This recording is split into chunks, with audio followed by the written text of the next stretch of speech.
Alright, we should be live now. What's up, everybody? Happy Wednesday!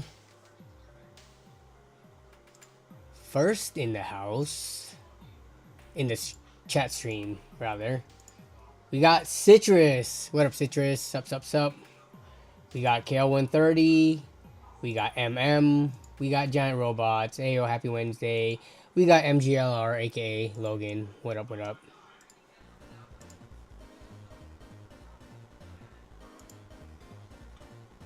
Happy Hump Day. We got Random 2. What up, Dan H? Rflet with the tech food news. Is it really going to be tech food news, or is it just going to be food news? Let's see. Costco has opened an exciting new era in land party cuisine by featuring an entire refrigerator bin full of chicken feet. Dino Buddies days are outnumbered. What up, Droptimus? Mach-E looks like. Oh, by the way, the thumbnail, I just chose a generic, like, EV. The thumbnail is not the EV that we ended up getting. I just found an EV. So don't base it off of the silhouette that is shown on the thumbnail. Which is a Mach-E, by the way. But yeah.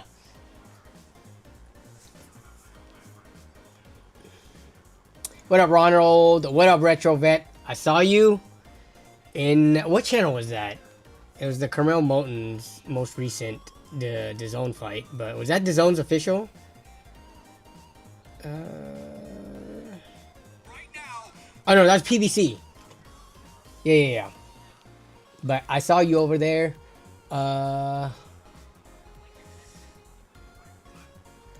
John, you have a Mach-E? What year do you have? I think you went Korean for the car. Hyundai or Kia? That's a good guess. Great guess. Whether it's correct or not, we will find out. Evil Bayer says, hey bro, I'm Wolfgang all the way from over in Australia. Just want to say hi. I recently found your videos and I love watching them, bro. I appreciate everything you do, man. You taught me a lot. Thanks for the kind words, and I'm glad you're enjoying the content, and thank you for your support and viewership. I appreciate it. You got the 23 GT in Grabber Blue. Let me remind myself. Okay, yes, that is the Grabber Blue. Was that your like top color that you chose, or is it just based on inventory, or based on getting a discount for whatever reason? What up, Manstan? What up, Lemonhead 240? Okay, but going back to the tech food news. Bins full of chicken feet. Did I see that at Costco? I actually might have seen that when we went to Costco this past weekend. I've never prepared chicken feet in my life. I eat chicken feet at dim sum, but making and preparing and seasoning chicken feet and stuff at home, I've never done that ever in my entire life. But let me see, Costco dim sum, or no, Costco chicken feet. I would, if I had to guess, I would guess. Okay, yeah, I'm pretty sure I did see this. Yep. If I had to guess, I would imagine a lot of people don't like the average American probably would be disgusted by chicken feet. Which, when you think about it, when you think of a chicken's foot, it seems like bony and cartilagey and like there's not meat on it, right? But surprisingly, there is like a layer of the outer skin that gets very soft, almost like a very chewy, rubbery almost texture. And it is very delicious when prepared. The only time I've ever had chicken feet, honestly, is in dim sum. But it's $2 a pound? That's actually seems relatively cheap, because that's about how much chicken costs. So it's not like, I don't know, is chicken feet considered like scraps? Kind of like pig's feet and stuff like that, and like liver and all the quote-unquote unappealing and unappetizing foods? Or is it more of like a delicacy? Either way, I thought it might have been more expensive than like chicken meat itself. Chicken meat around us is around $2 a pound. So I'm kind of surprised though. It is that cheap. I thought it would be more expensive, honestly. Like, To me, I kind of see it because the only time I have chicken feet is when I eat out. So I kind of see it as like a delicacy or like something more special. But maybe it's not because it's the foot of the chicken, quite literally. Yes, that's your favorite color. Nice. How many miles do you have on it so far? We actually just passed 1,000 miles on our EV. We got it in January, so we've had it for 3 months now, and this stream has been pushed off because there's been a decent amount of tech news ever since the start of the year, with like graphics card either announcements or launches, and then the follow-up weeks and stuff. So I've been wanting to do this stream for a while, but we had so much NVIDIA, AMD, and even like follow up on Intel Arc news that it's been pushed off. But tech news has been slow for the last couple of weeks. Last week we did the PC build. There wasn't anything really major to talk about. And then this week, from everything I've seen, there's not any major in terms of like PC hardware tech news or even rumors. So I was like, all right, this is the EV stream. We've been talking about EVs. I mean, I think I first started talking about EVs on the streams like maybe 2 years ago or something, when we started looking or considering a new car. I think the conversation came up with the RAV4 Prime, actually, which is the plug-in EV. But yeah, I'm excited to talk about this because just getting a new car is exciting, but getting the first EV is also makes it extra exciting. Not having to pump gas is like my biggest thing, but also not having to pump gas, being topped off every single day, and then just having a new car. My wife's car is a 2014 Civic, so it's like 11 years old now, and my car is a 2009 Toyota Yaris that I bought used. She bought hers new, fresh out of college. And then I bought mine used with the rebuilt title, so mine's kind of like, old and beat up. So just getting any new car would be exciting, but getting an EV that is larger, that could haul more, and that is, all EVs are by nature fast. And just has like more features, right? It's exciting. Tony Martinez, what is up? I saw the thumbnail. What car was bought? I have not revealed that yet. We will have a long discussion before I finally reveal it. I'm going to give you guys kind of like, we're going to go through the EVs we looked at, because we did our rounds of test driving and checking out EVs, and I did my research online and all that.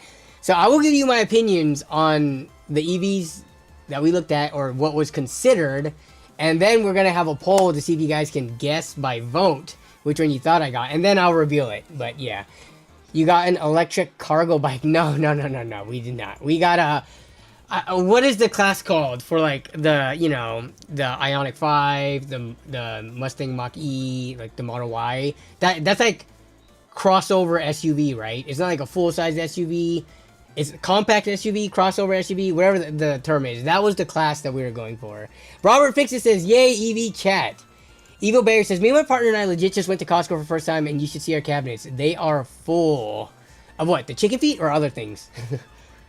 I put $5 on Mustang. 100 to 1 odds. Hongjiao is great. Wait, is that what chicken feet is? Hongjiao. Or are you talking Hongjiao? Or are you talking about a different dim sum dish? I'm more of a breast guy than feet guy, just saying. I'm a thigh person in terms of chicken. In real life, I'm a personality person. No. No, for chicken, we have this, like, great battle in our household. My wife likes just chicken breast. She likes white meat. And I like chicken thighs and drumsticks and things like that. Dark meat. And when we go to Costco, we've compromised by getting the chicken tenderloins at Costco, which I don't even know what kind of meat it is, but my wife is okay with eating it, and I'm okay with it. I just prefer dark meat. I don't like chicken breast and white meat. It's just so boring, and I know you can cook it so it's not dry and stuff like that, but I just like the dark meat more. Is there protein in chicken feet? I would imagine. Says, I'm not a doctor. Let's see. Yes, chicken feet contains protein. There's a good source of collagen, a type of protein found in connective tissue. Okay, that makes sense. 5 grams of protein per ounce of chicken feet. Wait, that doesn't sound right. That seems like a lot of protein per ounce.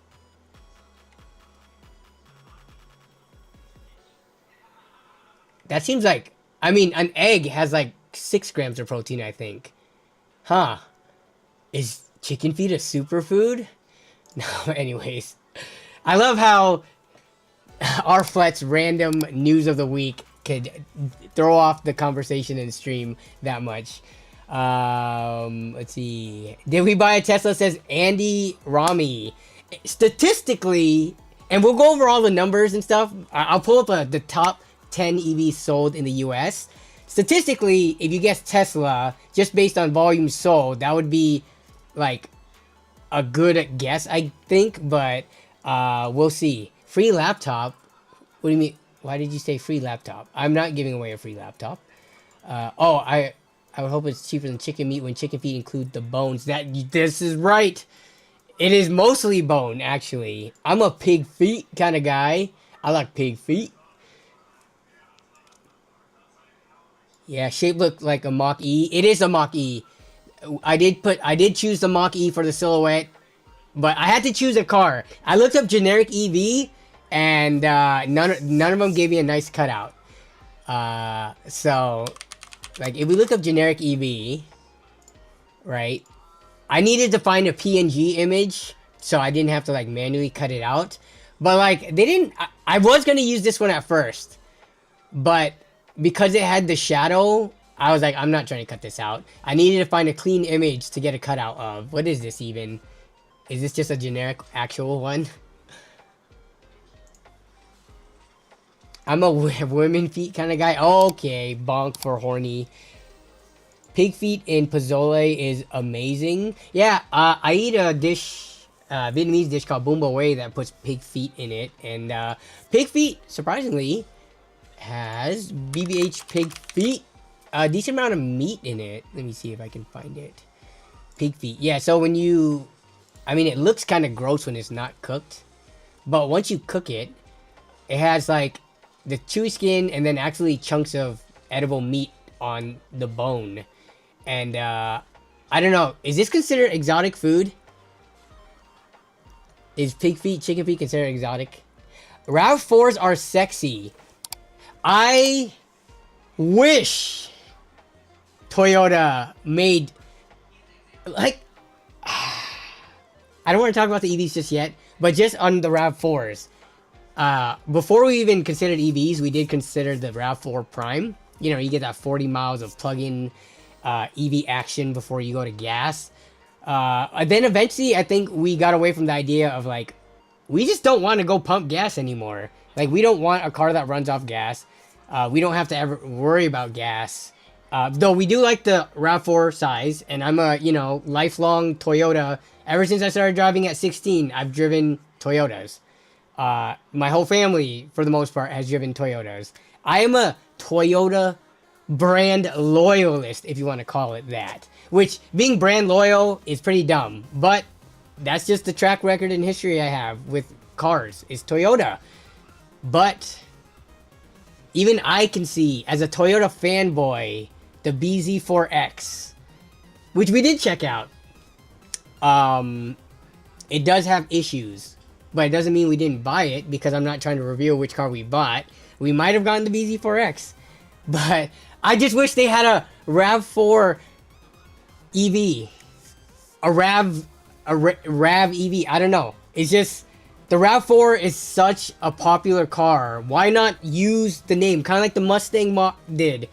You know, there are people who are mad that Ford called the Mach-E a Mustang because it has nothing to do with the classic iconic Mustang. But Ford was smart. They used the Mustang name to help sell their first EV, and it worked because it's the third most sold EV in North America. Why couldn't Toyota do the same thing and call their thing the RAV4 EV? Just use the name, because everybody knows it and help it sell the vehicle. But I agree with you. RAV4s are sexy. Is it a Kia EV6? That was one of the considerations. Maybe, maybe not. I'm surprised you didn't electrify your Yaris. How much would that even cost? No, my Yaris's body and just like internal features, it's not just for me at this point after owning the EV for 3 months. Now, the car is not just a point A to B. It's a point A to B with comfort and some like quality of life features, right? For the longest time driving my beater Yaris, it was just, this is the cheapest car, good gas mileage, gets me from point A to point B. Now having experienced the EV for the last 3 months, it's like, okay, it is nice to be able to accelerate very fast when I need to merge onto fast oncoming traffic. Or not oncoming traffic, but, you know, merging traffic. It is nice to be able to remote... my car already has remote start, but like remote climate control, things like that. There's a lot of just like, you know, features. Like having an automatic powered lift gate for the trunk. Things like that. Ioniq 5, that is a very good guess. Ioniq 5, very popular EV. Put a V8 in the Yaris, is a Kia EV6. So a lot of people are guessing the Korean cars. Tesla crossover, Tesla grows. Danny doesn't look like a Tesla guy. I want a Huawei, sorry, not Hawaii. I always read this Hawaii. China electric car. Do you like boneless wings? I'll eat boneless wings, but I prefer bone-in. Boneless wings is like chicken nuggets with sauce. I'm off to work, brother. Thank you so much for reading out my comment for sure. Lots of love from Australia. Lots of love from Seattle. Have a good rest of your work shift. No such thing as boneless wing. What car did you get? Yes, I still have the Yaris. If I were to get a Yaris equivalent EV, that would be like the Nissan Leaf, I think. Or like Chevy Bolt. Something like that. But those are too small. I crashed my Yaris into a Tesla. It destroyed my car, like hitting a brick wall, says Rob. Did you go new or used? I know there's roughly a 50% depreciation. Most EVs ever show you. The end of the big price before. This is a good point, and I will talk about that as well. EVs have a huge depreciation, but it depends on like, are you the type of person to lease or not, and are you the type of person to sell your car after X amount of years versus keeping it the entire lifetime, where depreciation is kind of like your house, right? People talk about like the housing markets going up and all like crazy house prices, and like none of that matters if you basically plan to keep it until like forever or like 10, 20 plus years. But that is a good point though. This depreciation matters a lot depending on how you're trying to finance it and all that good stuff. What food can I eat every day? I think Vietnamese food, to be honest. And just like other stuff like pizza and Indian curry and Japanese curry. There's lots of foods I can eat every day. It's more like what food couldn't I eat every day? Actually, like foods that I usually get sick of as soon as I eat it, and then the next day I'm not wanting it anymore, is like steak, surprisingly. Like, I love steak. I love a well-seasoned, like, perfectly cooked, slightly more than medium rare. I'm like whatever between medium rare to medium is. I'm right there. So, a little bit less pink than medium rare. I love that. But, every time I eat that, it's just like, alright, I'm done for at least, like, a couple of weeks or a month. I cannot do steak every single day. But there are a lot of foods I can't eat every single day. Lots of them are like bom bo way, for example, banh mi's, spring rolls, pho, etc. Nemus Dark says, you bought a Tesla. I will reveal it.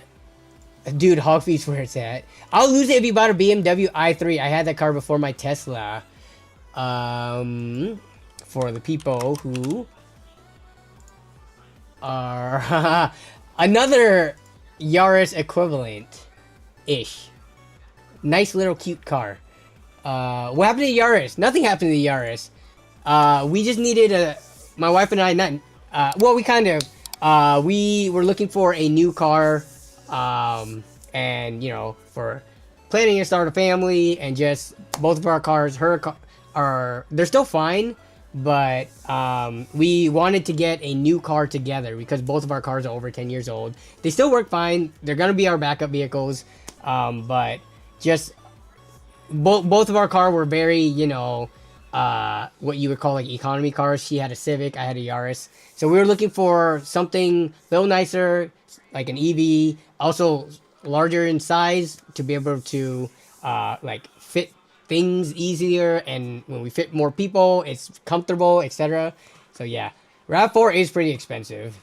Toyota keeps running in their value, in my opinion. Yeah, their EV, Toyota ICE vehicle and Toyota EV and Toyota hybrid / plug-in hybrid are it's so crazy how different that each segment is. I would say like Toyota hybrids are like, you know, like up there in popularity. So is their ICE vehicles, and then their plug-in hybrids, they're kind of expensive, so that's kind of limiting how many sales they have per year, but still very good. And then their EVs, people have problems with their EVs.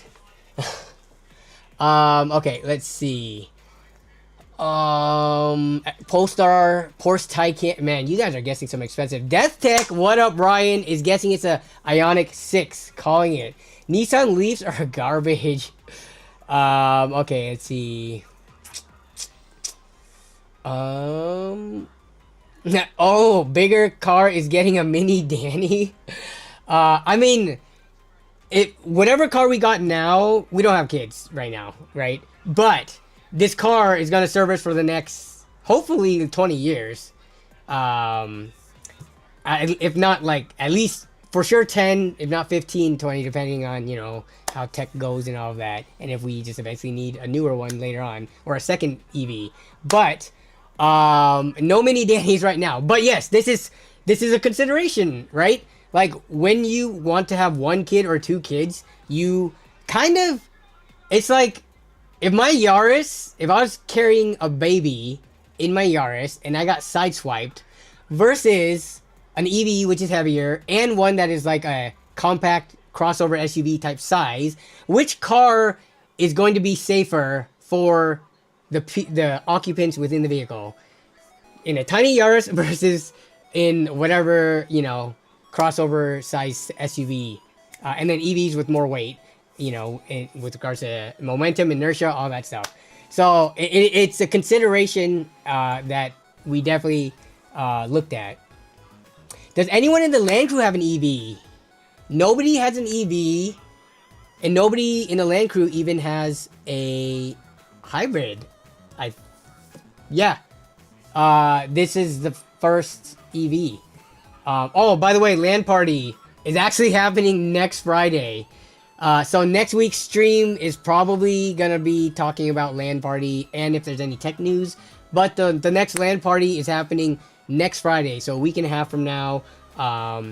And it's gonna be at my place again. We're doing back-to-back my place for specific reasons. I'm not gonna share that now. I'll share that in the video itself, or maybe in next week's stream. Yeah. Oh yes, it's not a sedan. I've talked about the EV. We've talked about EVs on multiple streams over the last like 2 years.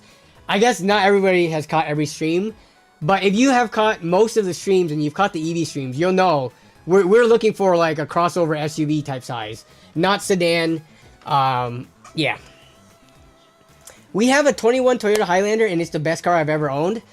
Yeah, hopefully, in general, in life, I would hope that every next car anybody ever buys is the best car they've ever owned. I know that doesn't always happen, because sometimes people buy a car and it's like a lemon, or like the car ends up having like massive recalls and stuff like that. But usually I think people, when they buy those types of things, and houses and stuff too, like you try to like at least get the same, if not upgrade a little bit in your next major life purchase. But congrats on, you know, enjoying the heck out of your car. The Highlander's a nice car. A little bit too big for my taste. I definitely do not enjoy driving gigantic cars. So, Every Nissan I've ever had has messed up. Interesting. I thought the Sentra had a pretty good reputation, as well as I guess just like their lower end stuff, the Altima a little bit, and then I thought the Leafs were like pretty popular. I saw someone commented earlier, Leafs are garbage. Feature wise, they are very basic, but I thought for like a point A to B, kind of like my Yaris operated as, I thought Leafs would be pretty good. He got a Cybertruck for sure. I just talked about not wanting a big car. No way.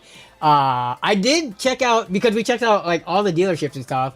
I was able to sit in. I did not drive the Cybertruck. I sat in one, and my goodness, that thing feels like a boat. Just sitting in it, it's just like, am I in a boat right now? I didn't drive. Maybe I should have test driven it. I wonder if they would have known that I wasn't serious about it, and if they would have let me test drive it. I hope it's not an ID4 or an Arya. Both on the consideration. And I will talk about... Oh, I need to... Actually, let me see. I need to pull these up because I'm going to forget on some of them. But we're just chilling for a bit, and then we're going to get into the street. Oh, okay, we're 30 minutes in. We're going to talk about the EVs right now. All the Teslas are on fire. You're talking about the dealership. Was that in Vegas where it got burned?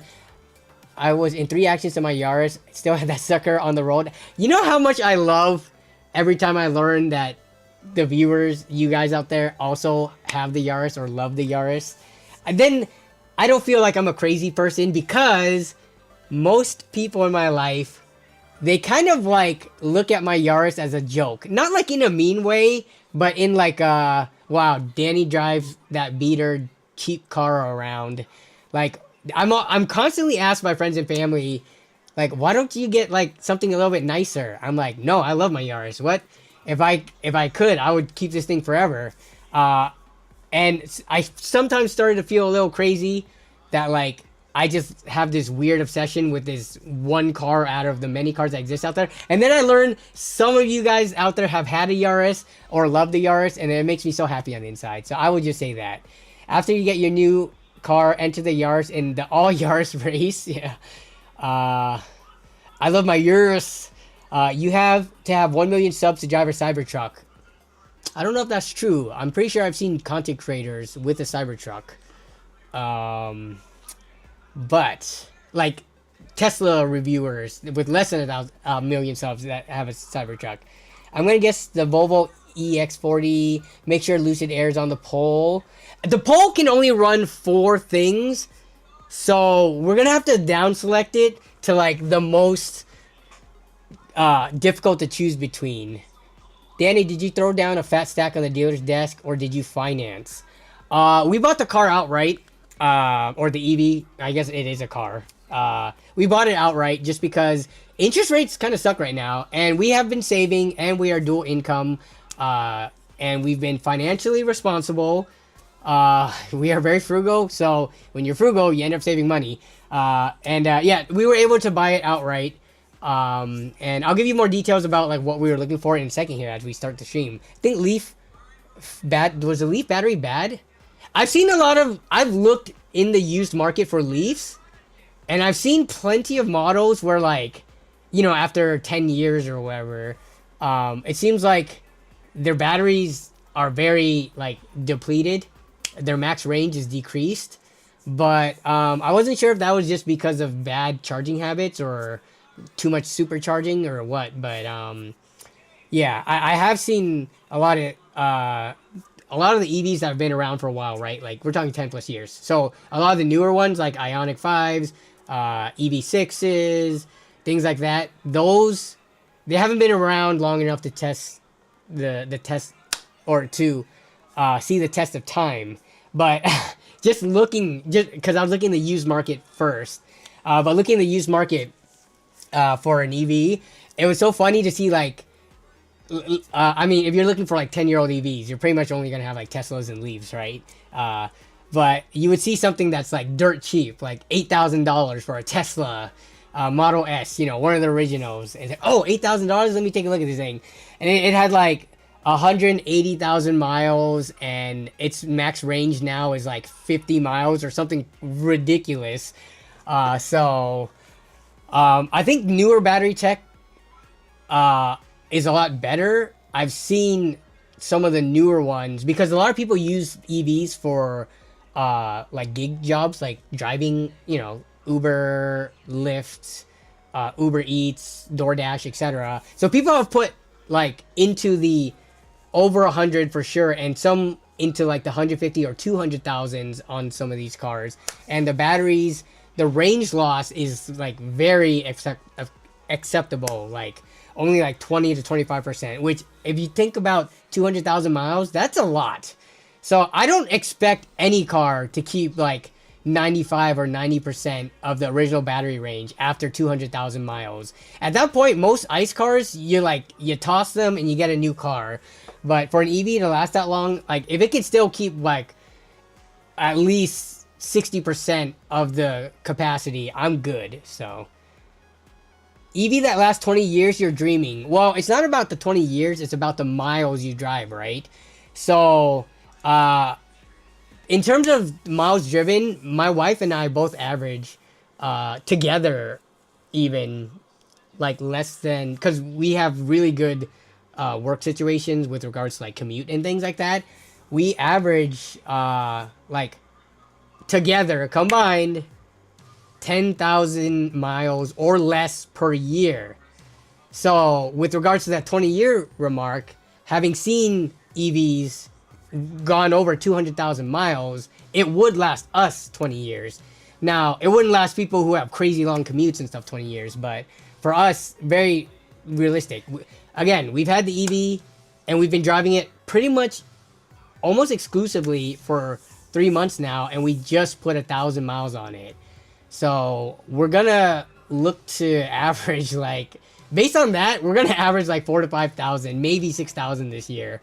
So yeah, we don't do road trips and stuff. Like the work commute is close, and we don't, like, when we go out of town, we're flying out of town. We're not like driving from state to state and stuff. So did you try trading a gaming PC for an EV? If I could find an EV for like $1,000 or less, I would offer $1,000 PC for a trade. That would make a fun video, but no. Doesn't Danny like living like Seattle? Big cars suck in cities. They do. I do live in Seattle. Actually, I live like 20 minutes north of Seattle, but close enough. They do suck in cities. I hate having to parallel park in Seattle, which is why my Yaris was amazing. But any car bigger than that, it's a pain. So, all right. Leaf had no active cooling, which is why the battery's bad. Do the modern day ones have it though? Let's talk about EVs now. So, as we get into this conversation, I'll talk about my opinions on them because we did look at quite a few of them. Why do you have to get an EV? We didn't have to get an EV. It was just EVs for the conveniences for us is what we wanted, right? And we were looking for a new car. We're looking to buy a new car, and between EV and ICE, they cost the same in this class range. About, if you're talking about like buying a RAV4 or whatever equivalent size to a RAV4 ICE vehicle, I know this, or a hybrid even, hybrids and ICE vehicles, after all said and done, it costs like as much as an equivalent EV. I know this because we helped my sister-in-law pick up a RAV4 hybrid, not a prime, and it worked out to be, because she got the specific trim level, it worked out to be like $48,000, which is the same price as we were looking to buy an EV, and that all these compact crossover SUV EVs, they're around the same price, like 40 to 50 grand. So yeah, it's like, and we own our own house, so we can install like an level 2 charger, like, and plug it in. So I understand if you don't own your own home or don't have a garage and stuff, having an EV kind of sucks because you have to use public charging or work charging, and it's just like something you have to plan in your day. But if you own a home with a garage, it's just you get home, if it's low, you plug it in, and you don't have to think about any, like, all that planning. But yeah, we wanted to get an EV because it just made sense for our next car in the year 2025, given our, you know, our situation. So, are you going to tell us? Yes, this stream, I'm telling you what I bought. And I've been holding off on it. But let's get into the nitty gritty of all of this. $5 Ed Droid. Thank you for the super chat. Not even any, what's it called? Like any message. Ed Droid, did you not want to say something for me to read out? But, my neighbor has a RAV4 Hybrid and a 4 Prime. They keep flexing on me.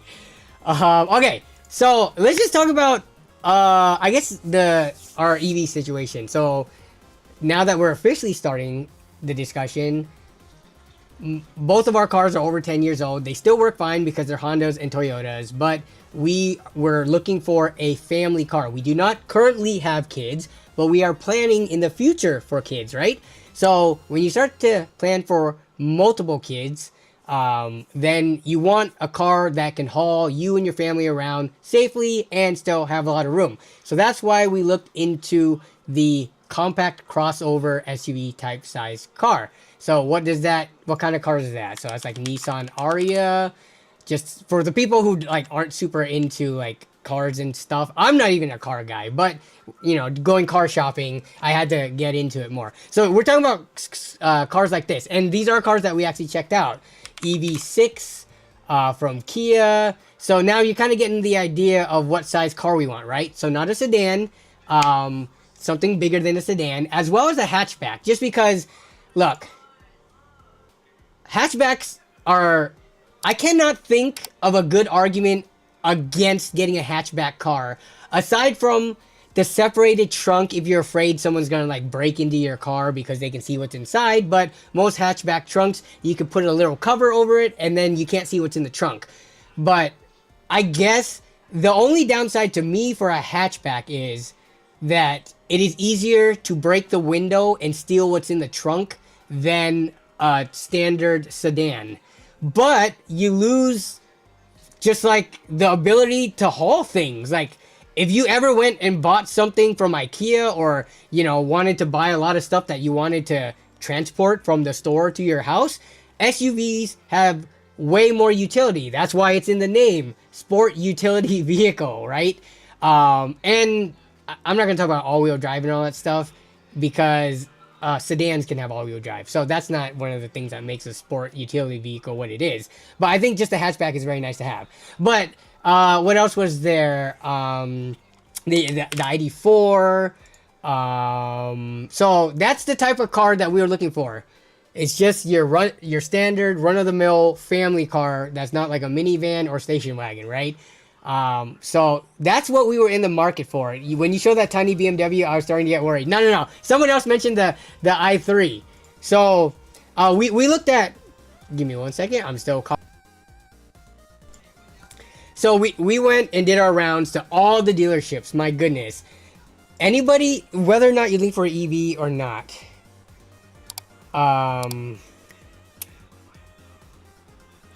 be careful if you decide to give your dealership your phone number, which I made the mistake of doing.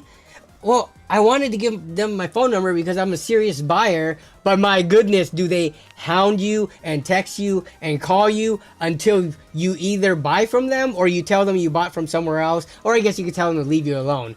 But think of like the stereotypical car salesperson, which does not have a good reputation.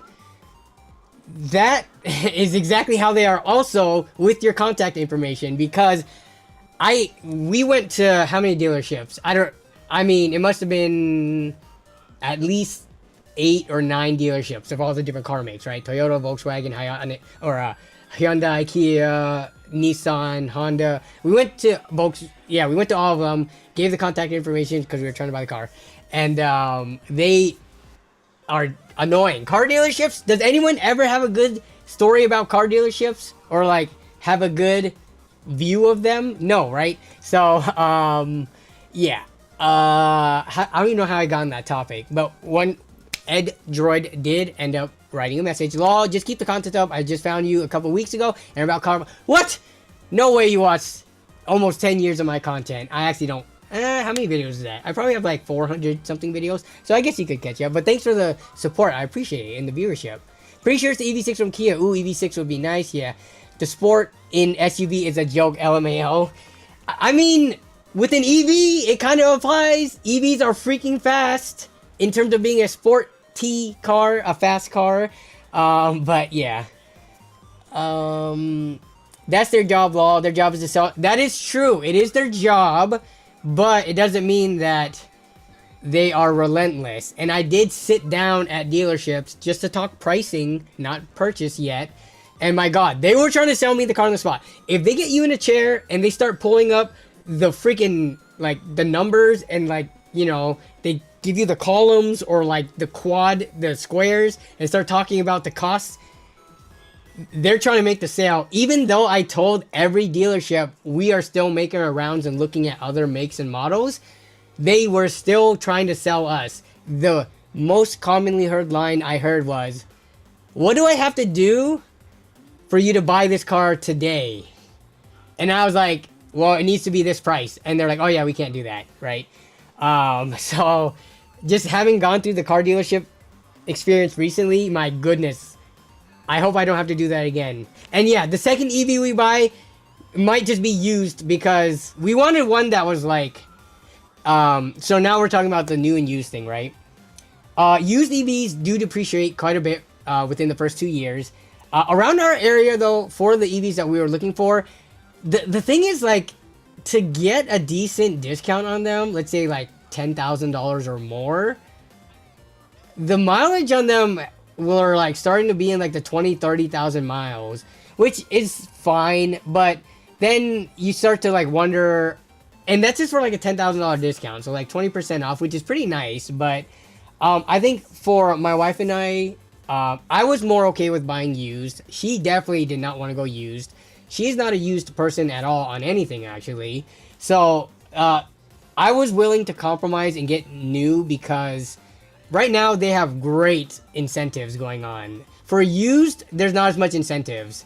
The only used incentive was like $4,000 off if the car was $25,000 or less after like tax and dealership fees, which then puts you in a category of just old EVs or like crappy EVs, right?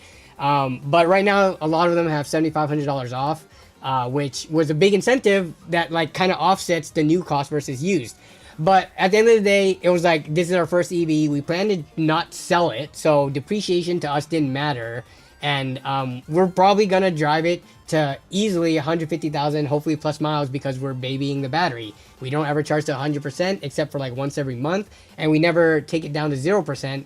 So the battery should, in theory, based on the battery technology that I've seen of the more, like in the last 5 years of EVs, I've seen these EVs and EVs in this class go to 150, 200,000 miles, right? So, I'm a car salesman, lol. Wait, Robert, fix it. Are you a car salesman by your day job, like 40 hours a week? Or do you sell like used cars like as a hobby on the side, or you know, not, but like, are you a car flipper? You don't work at a dealership, do you? Igor thinks I got the Fiat 500e. Let's see. My dad had a great experience, but I think that's also the difference when you buy a luxury vehicle. This is true. I think this is true. When you buy a luxury vehicle, the cost is what the cost is usually, and I think the dealerships will treat you well. I think all dealerships try to like wine and dine you, even Toyota and Honda.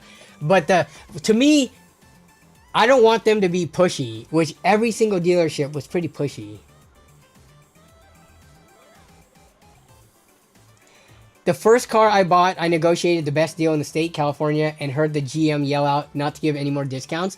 This is the also, before we get on from the car dealership, and eDroid, I do see your comment, and I will read it, but if you look online, you will see countless stories, and when you talk to your friends and family, you will hear countless stories of people who went to a dealership and they were able to get the best deal ever. This was not the experience I had talking to any of the people, and maybe it's just changed nowadays compared to like the 90s and like the early and mid 2010s and stuff like that. anytime I tried to talk the price down at the dealership, they basically said we could not make that happen. They showed me the sticker price, and they just said they're basically gonna lose money, and they tried to talk me down either a car or a trim level. So when people talk about negotiating stuff, like, and getting great deals, now I'm not talking about you specifically, Shab, but I'm just saying in general, like, nothing is gonna beat a used car usually. But in terms of the new cars, like, I think the dealerships have a way of overinflating the price so that they tell you that they're gonna give you, like, oh, a really good discount or a really good price on it, but that's just gonna be the price that they're gonna give pretty much everybody after you, like, you know, spend freaking 6 hours at the dealership. Like, I don't think that dealerships can actually go that much below the sticker price or whatever their the price they get from the manufacturer. Like, that's just the price. Like, they cannot afford to lose money on cars. No more negotiating. Most dealerships charge a premium over MSRP nowadays. Yeah. So Edroid says, I drive a semi all day. I like to listen through them. Probably not live streams, but majority of the rest. Okay. Thanks for the context, Ed. And again, you did not have to donate another $5. Unless, did I miss your comment? I would feel bad if I did, and you felt the need to donate again. But I appreciate it. Hopefully, you listening to the live streams, because they are like 2 to 3 hours, sometimes almost 4 every single week. I have a huge backlog of streams, so feel free to listen through the rest of them. Don't go into a car dealership until you already know what you want. That's the thing. How do you test drive without going into the car dealership? I guess what you're probably saying is don't sit down and discuss price until you know what you want. But no, we had to go to the car dealership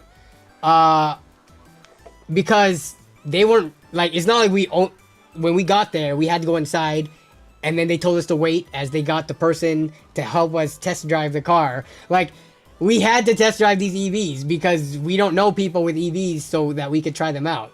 I find it funny how many tech nerds are car nerds. I'm not a car nerd per se, but over the years I've picked up on things, and like for my Yaris, I work on, for the most part, because it's very basic maintenance. Like, I do the oil changes in my Yaris.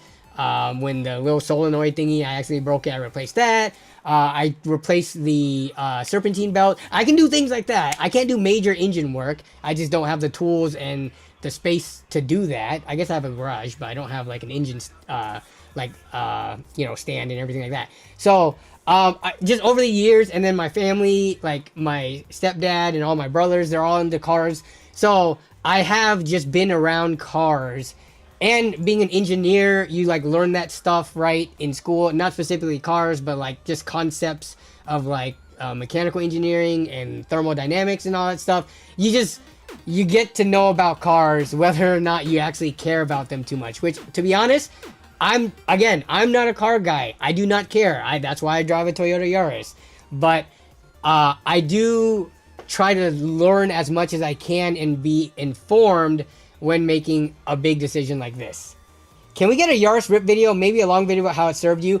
I was going to do a Yaris rip video type thing, Techie Tech. Thanks for the $5 super chat, by the way.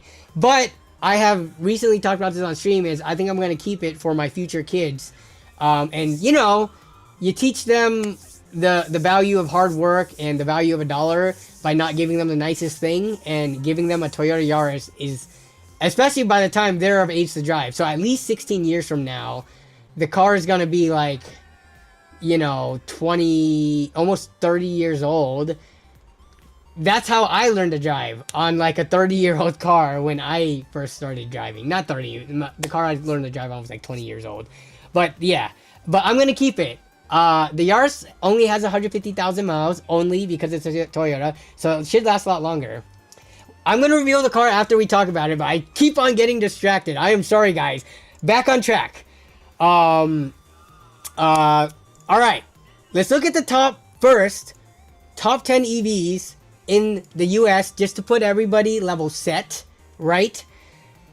And I'll talk about which ones we actually went to go check out. So here's the top best-selling EVs of 2024. This article came out in January, so I'm assuming they got the numbers, and hopefully they are accurate. But this is Car and Driver. I would say pretty reputable, long-standing outlet, right? Yeah, you're right. In the 16 years, the Aorus will be considered a death trap. No, yeah, I know. People have brought that up to me. I'm trying to consider that. If they're only taking it to school, like a couple of miles away, yeah, I guess if they get hit in it, it would be dangerous. I have plenty of time to think about this, but maybe the Aorus might be worth more in the future. Not mine. But back on top, you guys. Every time I see your guys' comments, I want to respond so badly, but then it gets me off track. We got to talk about the best selling EVs in 2024, and before I get to revealing what we got, your bet is a Tesla and Kia. All right, so I'm surprised by this one. I did not think Cybertrucks were that popular to be the top 10. What year did the Cybertruck come out? It was like 2022 or 2023. Wait, no. I want to keep this one up. Cybertruck. Release date. So released in 2023, November. So I don't know if this was... There are more than 10 EVs that I thought would have beat the Cybertruck. So for this to make the list, I am very surprised. Yeah, lock in, Danny. Lock in! Remind me to lock in if I forget. But Cybertrucks, I'm just surprised. These things are pretty expensive. They've got a pretty bad reputation for a number of reasons. I think just because they're expensive, right? When you talk about EVs sold, I would have thought the most EVs sold would have been the more economy ones. Not the ones that start at freaking, how much are these? Like $80,000, $90,000 or something, depending on the trim. They're really expensive. And I guess this is based on 2024, before they started to get vandalized more. But number 10 was the Cybertruck. Number 9, the Cadillac Lyriq. We did not check this one out. Didn't they have a major recall? That I do not know. They are... Okay, last thing about Cybertruck. When they first announced the Cybertruck, I thought, man, that is a unique looking vehicle. I think ugliness and just aesthetics is up to taste. I didn't think this thing was like, my god, the ugliest thing in the world. It was definitely the most unique looking thing in the world, or one of. And I thought it was cool for the novelty factor of looking like a low polygon car. Not saying I would have ever bought one. Let's look at the DeLorean. If you look at a classic DeLorean, I don't remember if this was like did anyone out there know if this was the inspiration for the Cybertruck? But I just thought like, oh, it's like DeLorean, you know, Back to the Future car in truck form when it was announced. So I was never like a super big hater on the aesthetics. I do see a problem with so many super flat panels that any little ding, like even an acorn falling on your car, will probably leave like a little dimple that will, like, you know, be noticeable for the rest of its life. But yeah, somehow I'm not trusting this article. If you guys can find me a better article, I'll look it up. But I tried, like, top EVs sold, right? What other one would be more? I don't think you can. Okay, we're gonna compare it to the Car Edge one. Let me see if I can find the car list. Come on. Oh, this is by car maker. Market. Let me see if they have the actual models. Because I'm looking for models. I'm not looking for the make. Because Tesla dominates for sure. Yeah, see, this is by the company. I want the actual make themselves. Cox Automotive.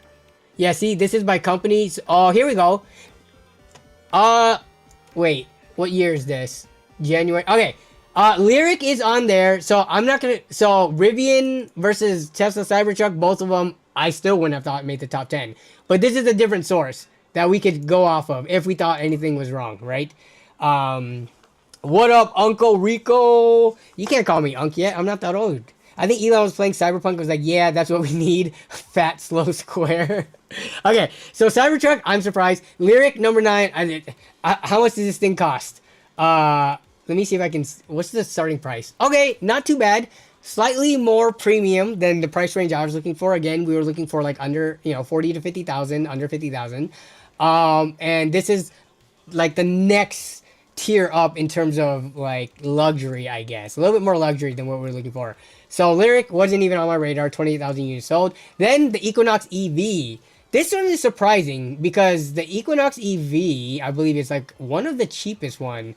Yeah, they start as low as 35,000, but one of the things, I did not go check this out. It came on my radar a little bit late, but watching the video reviews, my issue is that this car is like what you guys were saying when you said like electrify the Yaris, right? In buying the new EV, we did want a car that felt a little bit more futuristic with regard to features and stuff. And from all the videos I saw on the Equinox EV, even though the price is very attractive at $35,000, oh man, I'm totally giving away which car we did. Okay, I need to reword how I'm saying these things. Okay, so now you guys know I did not get the Equinox EV. I need to make it like a pro and cons list without revealing that I bought it. But the thing about the Equinox EV is, in terms of like the features and like the interior cabin and stuff like that, it feels like an ICE vehicle that is electric, if that makes sense. It doesn't have like the more futuristic displays and controls and all that that all the other EV manufacturers have. Which isn't like a bad thing. Some people like the buttons. They don't like the touch screen. But it wasn't just that. It was what else was it? There are other small features that I will talk about more later as we talk about some of the other companies that this one just did not have without having to buy a more premium trim, which does push up the price. This is what I've also realized with a lot of EVs. A lot of them have good starting prices, but you're talking about the bare minimum, right? Bare minimum range. Like this one, probably definitely not all-wheel drive. All-wheel drive would come at a more premium trim or premium cost. With regards to any remote controlling from your phone or phone as key, things like that, you get like nothing with the base model, and you have to pay for the more premium trims to get those features. So, where are you charging when you travel? There's lots of EV like stations around at least the state of Washington, Oregon, and California, and I mean, there's EV charging stations like everywhere, right? It's more inconvenient, but we don't. In the last 10 years, I can tell you, I've never driven out of range and back the range of the typical EV with 250 plus mile range. Okay, so yeah, this is a front wheel drive one. The range is pretty good though, 320. But this came on my radar too late. Pretty much like when we were ready to buy the car. Scott B went EV 10 years ago. AMA. Well, what did you start with? Okay. So what is this one?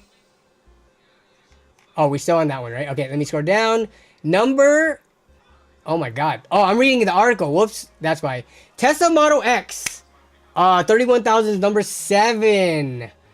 I mean, the pros about Teslas. Oh my god. I didn't even realize Model X started at 86,000. This is just simply out of our price range. See, it's surprising to me that at $86,000, we haven't seen like a bunch of the Equinox EV is like the cheapest one we saw. Where's all the other cheaper ones? Like, how is it that an $86,000 to $101,000 EV made number 7 on this list? It's mind-boggling to me. But with Teslas in general, pros and cons, the pros is that Tesla's been doing it for the longest, or one of the longest. What was the first Nissan Leaf? First year, 2011, and then first Tesla Model S year was 2012. So they're like around. So I guess the Leaf is technically first, but Tesla's been doing it for well over a decade now. So the pros is that in terms of just being experienced making EVs, Tesla has that. The cons is that Elon Musk, and if you like politically, Tesla, Elon Musk being like a complete jackass, all that kind of stuff, right? So, but the Model X was just not regardless was not in our price range. Let's see. Honda Prologue. We did take a look at this one. Honda Prologue's pretty nice. Something about the Honda Prologues, all the dealerships want you to do a lease deal and not actually sell you the car. I don't really understand that. But where's the price? But Honda, I'm a fan of Honda. You know, my wife owns a Honda Civic. A lot of people in my family has owned different Honda Accords, Honda Civics, CRV. Honda just, it's got that Toyota, or not Toyota, the Honda, like the Japanese, you know, longevity, just reputation. The thing, so some of the pros is, it's a Honda. Price-wise, it's a little expensive, right? The starting model starts in the upper of our price range. And that's just for the most entry-level trim model. And so depending on if you can talk the dealership down or, you know, or if you're okay with the entry-level trim model. The cons for it, yeah, pretty much is the price-wise. Otherwise, I think it's pretty decent. Let's see. That thing is slower AF for an EV, I believe. The Honda Prologue, I mean, I've said it before and I'll say it again. You're right. See, that's why you said for an EV. I'm not looking for, or we weren't looking for an EV to have like a fast car. We just needed one that could be a good car for our family. And even the slowest EV that we test drove was way quicker than either of our cars, which was, you know, for us quick enough. Like we're not trying to floor it at every red light. We're not trying to floor it on every car ramp, even though I have found myself flooring it every time I merge onto the freeway because it's fun as heck. But that wasn't one of the primary reasons. With regard to speed, like every EV has like decent torque. They're quick off the line. Who cares about top speed? I'm never going to go like 100 plus mile an hour for the most part, right? Unless it's like a super emergency. But even that's super dangerous with an EV because of how heavy they are. But Honda Prologue, number 6, it's so crazy. Okay, you guys, you got to look at these numbers, right? Prologue is based on the Chevy Equinox. Yeah, I think it, the outdone platform was... I think I remember reading that, but just look at the numbers. No, I'm just going to show the numbers right now. Prologues, 33,000, number 6. Or let's go to the next one, Ford F-150 Lightning. So halfway through the list, the top 5 car is 33,000 sold, number 5. I'm just going to scroll down real quick to number 1 so that you guys can get an idea. Tesla Model Y, 400,000, okay? Anyways, just looking at these numbers, it's crazy the disparity between them. John the Net Guy, you are still first. How's it going, John? Don't get an EV if you live near the ocean, though. Don't want it bursting into flames. We live near the Puget Sound. I guess that's considered, Washington State's near the ocean. I think it'll be fine. Have you seen how many Teslas are in the state of Washington ever since they came out in around 2012? Like EVs in general are wait, did you say? Yeah, EVs are fine. But Ford F-150 Lightning, I like this car, or this truck, should I say. But no way I was buying a pickup truck. Let's see. The price, surprisingly, is not that bad. I mean, yeah, again, it's a big price range because there is a big difference between the $50,000 versus the almost $90,000 model, right? So, my EV is 8 year and going strong. How many miles, Scott? How many miles and which EV? I didn't see it. You should look at mechanical complexity, legacy loads, EVs, down with stuff they don't need, like transmissions. So EVs actually age better than ICE cars. It's funny because we just had someone else that said, good luck having it. I think EVs are just fine. I don't know if I would say they would age better. Actually, I haven't owned one, so I can't say from experience. But from my research, people who take care of their EVs, they have had them for over a decade and into the, again, like I said, 150, 200,000 miles. But F-150, I think this is awesome. Pickup truck, because these are gas guzzlers, and depending on where you live, and I'm just gonna pull this up because I know people are like, it's not that much cheaper. Well, when you charge at home, it is cheaper. Let's see, electricity cost in across United States. What up, Chris? So electricity costs within the by states in the United States, right? If we look at the cost, there are places that are crazy expensive, like California, Alaska, you know, Maine, New York, Vermont. I'm up here in Washington. The cheapest is what? North Dakota, 842. Is there anything cheaper? Oh no, Wyoming, 824. But Washington, for being a coastal state, I think is expensive, right? Like usually, like look at this. Look at the entire coast here, the average price, right? You got your high ones up here and then some low ones, and then like these at 12 cents. And then you look at California, which Oregon and Washington, like, is Jason Whitmer in the chat? Is he in the chat right now? Because Jason said he specifically wanted to catch this stream. But he's not saying anything, so he must not be in it. You know, focus up. But Washington State electricity is cheap. So if you can charge at home, it is really cheap to have an EV. If you have to supercharge, it's not as cheap. Supercharging is still cheaper than gas, but not by too much if you're charging at peak hours. So a big thing, you gotta charge at home. So, but the thing about the F-150 is gas guzzler, right? Or like just pickup trucks in general for their size and their weight and what they do and they haul. So F-150 Lightning, if you can park in your garage or outside your house and park and, you know, plug in and charge via a level 2 charger, then it makes sense. I'm never gonna buy a pickup truck because you guys know that saying, what is the best pickup truck that exists out there? I know, yeah, I'm giving away that I didn't buy the F-150, but you guys knew I didn't buy it because we were looking for a compact SUV.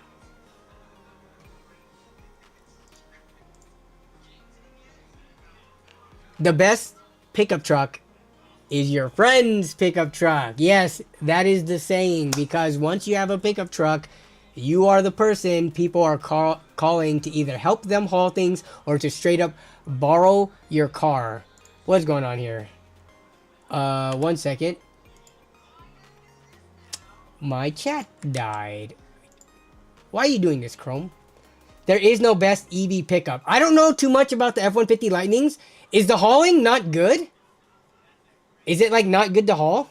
I always like to Yes, Chris, I remember you were talking when we first ever started talking about EVs and plug-in hybrids and stuff like that. I remember you talking about the Maverick hybrid because it was smaller. And I remember pulling it up and being like, yeah, this is pretty cool. Let me make sure the chat is still working. Okay, the chat is still going. Range is killed with load? Yeah, but it depends, right? I don't mind the range being killed on these things if you're just hauling stuff around town. Yeah, if you're going like 100 miles away to like a job site, which is what people with pickup trucks sometimes do. I guess some people buy pickup trucks as like a status symbol, and they aren't really construction workers, or they aren't like contractors and stuff like that. So those people, they probably could use a F-150 Lightning because they're not actually hauling things, and they just like having a big pickup truck with truck nuts hanging off the back of it. But I can see if you are going far for distances, then yeah, the EV wouldn't be good for that. But it depends. Maybe you're just a contractor locally in your town, and you're not going more than like 20, 30 miles away. Watch Hoovie's Garage hauling F-150 Lightning. He hauls a Model T and kills the battery so fast. I need to actually look into that because I was not aware of that. But that's the F-150 number 5. Hyundai Ioniq 5, 44,000 units sold last year. This is not, we're going over which car I bought. I haven't said it yet, but we will talk about that in a second. So Hyundai Ioniq 5. So now we're talking like some of the most popular cars. This is number 4 sold in the US. Good. Let me bring up the article. Good thing about the Ioniq 5 is, you know, it is that price range starts at 44,000 but goes up to 60. It's decent size. It's got a plethora of features. What were the bad things about it from like the list of pros and cons? Let's see. I think I guess in terms of price, the trim level that you get for 44,000 is like for if you want all-wheel drive, extended range, and then like more like remote features and stuff, the cost is definitely more than this 44,000. I'm still saying Mustang, but Ioniq 5, I could, you know, I can see exactly why it is in the top 4. I'm curious, like, where was, like, the EV6, the Nero, all those were not here. Like, are you kidding? You're telling me Cybertruck beat all of those? That's why I was, like, so confused by that. But Ioniq 5, very solid EV, just all around, solid price. There's a reason why it's the number 4 on this list. Hyundai looks like something Danny would have bought. EV6, much better vehicle. I'm surprised the EV6 isn't on here. I don't know how many they sold last year, but with the EV6, it is very similar, you know, Korean made, similar price range-ish. It gets down, once you get to the most popular ones, you get to the nitty-gritty details of why you choose one over the other. But yeah, so Ioniq 5, number 4. Mustang Mach-E. If anything, you guys may have heard me talk about the Mustang Mach-E the most of all the EV streams out there. So Mustang Mach-E, 51,000. We're talking from 44 to 51,000. That's what, 7 off of 44. I mean, that's like a good percentage increase. It's not yet 20%, but it's like 15 or so percent, right? More sales than the Ioniq 5. So, this is number 3, Mustang Mach-E. Let's take a look at this article. Because the Mustang Mach-E is... I love the look of it, right? Chevy Bolt EV... no, that's why I was confused too. The Chevy Bolt is not even on this list of top 10. I am so surprised they did not sell more than, you know, 28,000 to beat the Cybertruck. But getting back to the Mach-E... the Mach-E was actually the very first EV we went to go test drive. It was like, you know, the top of our list, and I'm saying my words carefully because saying was at the top of our list doesn't mean that we did or did not buy it. So, but just going in, it was like, once we learned about the Mach-E, it was the reason why we seriously started considering car shopping and going to the dealership, and it was the first one we test drove, and oh my god. Pros and cons of the Mach-E. Let's see. Pros, you know, it's pretty fast. Oh, what's the price? Do they have the price on here? How do they have some of these articles without putting the price on? Starting, oh, it's because I clicked the picture and not that. Starting price, look at that. 38,000 up to 60, depending on what trim you got. I think the Ford Mustang Mach-E is a great looking car. Can I view some more exterior photos of this thing? My goodness, like, oh, look at this. Look at that when it's like on the isometric angle. This thing is beautiful. Pros, looks good. It comes in, you know, 2-wheel or all-wheel drive trims. It's got plenty of, it's got a frunk. It's got a trunk. It's hatchback, right, as all these are, that with power liftgate options, camera 360 view. The base range is like 250, and then it's 300 for the top trim. Let's see, what Mustang Mach-E looks you think this looks horrendous? It just looks like if you made an SUV out of a Ford car. I know it doesn't look like the Mustang, but again, we're going back to why Ford ended up calling this the Mustang. It's because they know that name has power. It has reputation power, right? So I think it looks good, but looks are subjective. I would say, let's see, like this angle, I think it looks really good. Front angle looks really good. Side angle, I think it could look a little bit better. It's not ugly, but it's not my favorite angle of it. The rear quarter panel angle, I think this angle looks good. I don't know how you could call this ugly or horrendous. I mean, I think it looks good. But cons of the Mustang Mach-E. The cons of it were that the base model really is a base model at that $38,000 price range. It's only two-wheel drive. It doesn't come with. It's got 250 mile range. The door. It's an electronic only entry door. Internally, it's a mechanical latch. Externally, it's electronic push button. There has been instances where a mother accidentally closed the door and somehow the battery level was at that right range where neither the 12 volt or the main car battery was working, and she had an infant in the car. That is a scary situation to think about, because if that happens, the only way to open the door is to bust the windows. So that was actually a more recent article, I think, regarding the Mustang Mach-E. But, I mean, yeah, with regards to, like, door latches and stuff, I'm okay with the interiors and, like, controls being touched or, like, electronic. Literally getting in and out of the door, that's a pretty major one. If the electronics fail and then you cannot open the door to get in, why is this a design feature that... I understand wanting to... So, you learn a lot of things when you go car shopping, but I was like, why do some of these... Why couldn't they just keep door handles? Like, the door handle has been the same since, like, the beginning of cars. Why did they need to change it? Why did they have to go flush electronic door handles, etc., right? And it's because of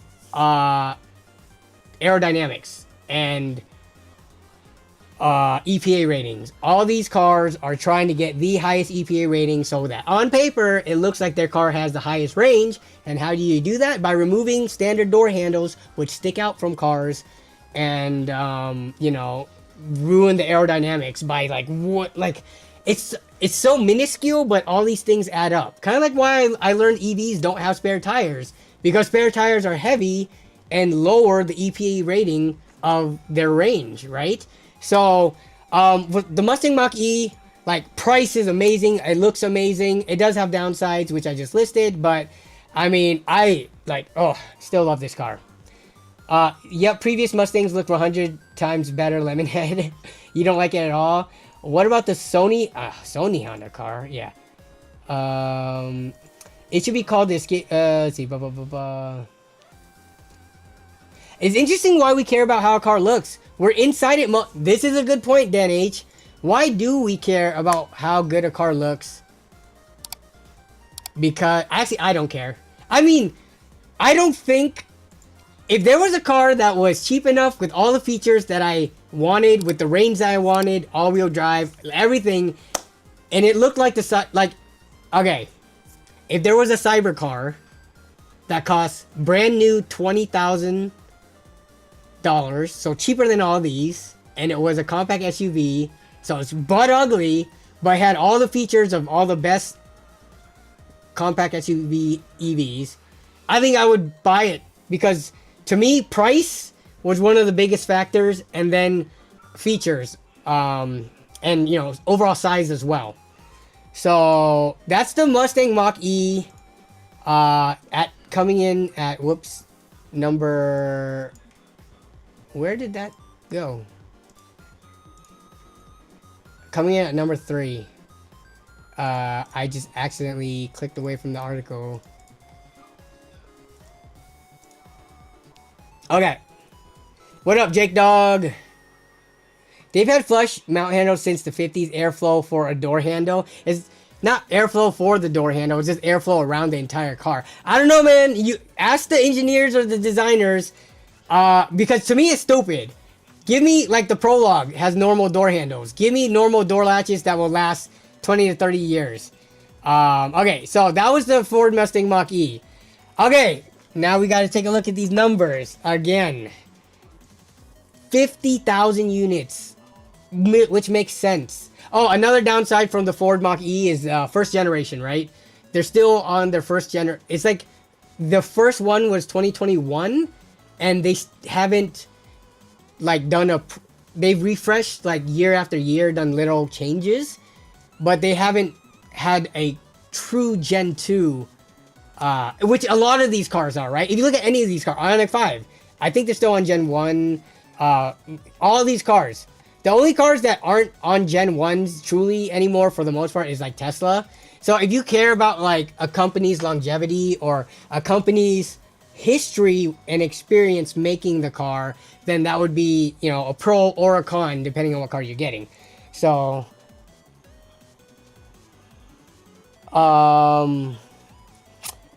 Tesla Model 3. All right, look, 50,000, number 3 sold car in the US, EV. Number 2 is the Model 3 at 145,000. Car gens usually take 3 to 6 years to new gen. Yeah, like the Tesla Model 3 just recently got the Gen 2 update. And when was the first Model 3? First Model 3 sold a year. Prototype 2016. Was it like 2017? So 2017, and they just got their, what was it, in 2023 or 2024? I don't remember. So yeah, you're right. It's roughly 3 to 6 years. So the Model 3, which is actually what Jason has, which is what I make fun of him for, just having an EV. I used to call him like super rich and an elite for having it. But Tesla Model 3, number 2 sold. It just wasn't in our criteria. It is a hatchback, but it is, oh wait, our Model 3 is hatchback? But yeah, it is a hatchback, yes. So it is hatchback, but it is not big enough. It is the standard size of a sedan. But again, pros are like Tesla's 10 plus year experience. Cons are Elon Musk, and all that stuff. And then we get to the number 1 sold EV on this list in North America. The Tesla Model Y with the freaking let me do some quick math real quick. 405,000 sold. This is the Model 3 in compact SUV form. They're basically the same car. Not really. There's little differences, but this one has more cargo space and is taller, but very similar, Model 3 and Model Y. 405. Let me do some math real quick. 145 plus 50, so you're at like 200,000-ish, plus that's 240,000-ish, plus this is 270,000-ish, 300,000, 330,000, 360,000, 300. Okay. I think the Model Y, if we just look at stats, the Model Y is roughly, they sold this same amount of Model Ys as numbers 2 through 10, roughly. I just did some quick math in my head. I was probably off because I was only looking at the first 2 digits in the tens of thousands. But if you take the Model Y plus the Model 3, so if you look at Tesla versus everybody else on the top 10 list, then yeah, there's more Teslas sold. But Model Y, very similar to the Model 3.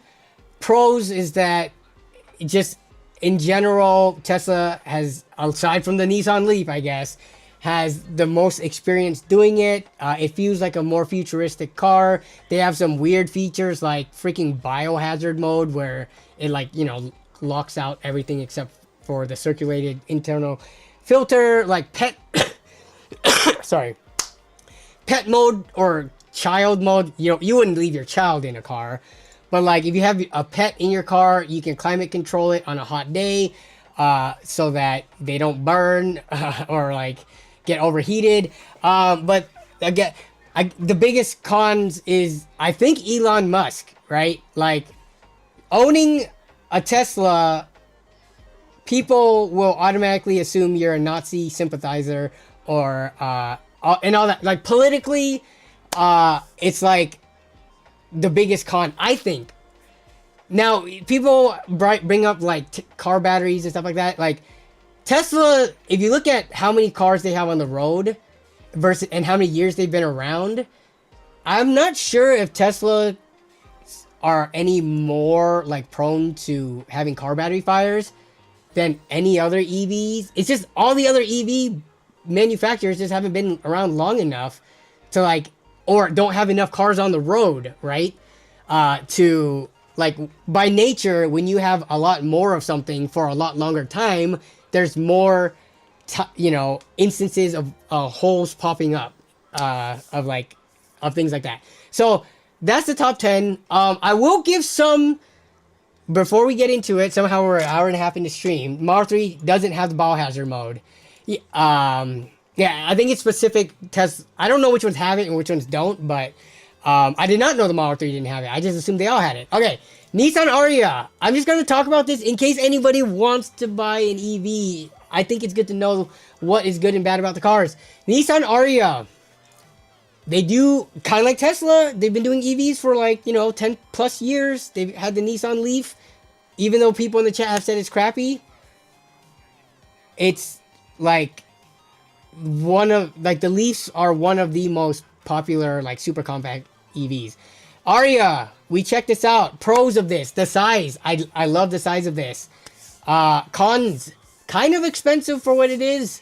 Doesn't really have the best range, and in terms of the features, so the pros is it's an EV like most of other cars. It's futuristic on the inside. Certain trims have 360 backup and just view cameras. All these cars have so many cameras around them, so when you're changing lanes or backing up and stuff, you have vision. I'm not used to that. My Toyota Aorus has no camera. They didn't standardize backup cams until around 2014. But these cars have more than just backup cam. They have front-facing cams, side cams, all that stuff. So Nissan Arya, it's kind of the standard, but the cons is that a lot of the features are locked behind subscription, with regards to if you want to remote control your car, auto, get it primed before you start driving, climate control stuff, phone as key, all these things they nickel and dime you for. It doesn't have a frunk. That is one of the cons. Frunks are pretty, useful depending on if you like to store small stuff. Oh, I guess with cars with frunks, if you don't like hatchbacks because you are afraid of people breaking into the hatchback easily or popping a window and stealing from the trunk versus a sedan, a frunk is what you would if a car is a frunk, then that alleviates that, because then you have the frunk, which can't be easily busted into, right? If someone really wants to break into your car, they'll find a way to do it with the crowbar. But either way, I wanted to bring that up because one of the downsides of a hatchback that I was talking about earlier, a frunk solves that problem. And then so the Nissan Arya, I think it's kind of pricey, one of the cons too was that there's no way to limit your charging, which if you have an EV or if you've looked into EVs, I don't know if new battery tech has improved, but most people say don't top off your EV. I guess we don't have studies for that because there hasn't been EVs that have been around for long enough to know if modern EV tech, you can top off your EV without degrading the battery. Kind of like your phones and stuff, right? You're technically not supposed to just leave your phone complete, for extended periods of time, just topped off. Either way, how in 2025 does a car exist at $40,000+ that doesn't allow you to limit charge?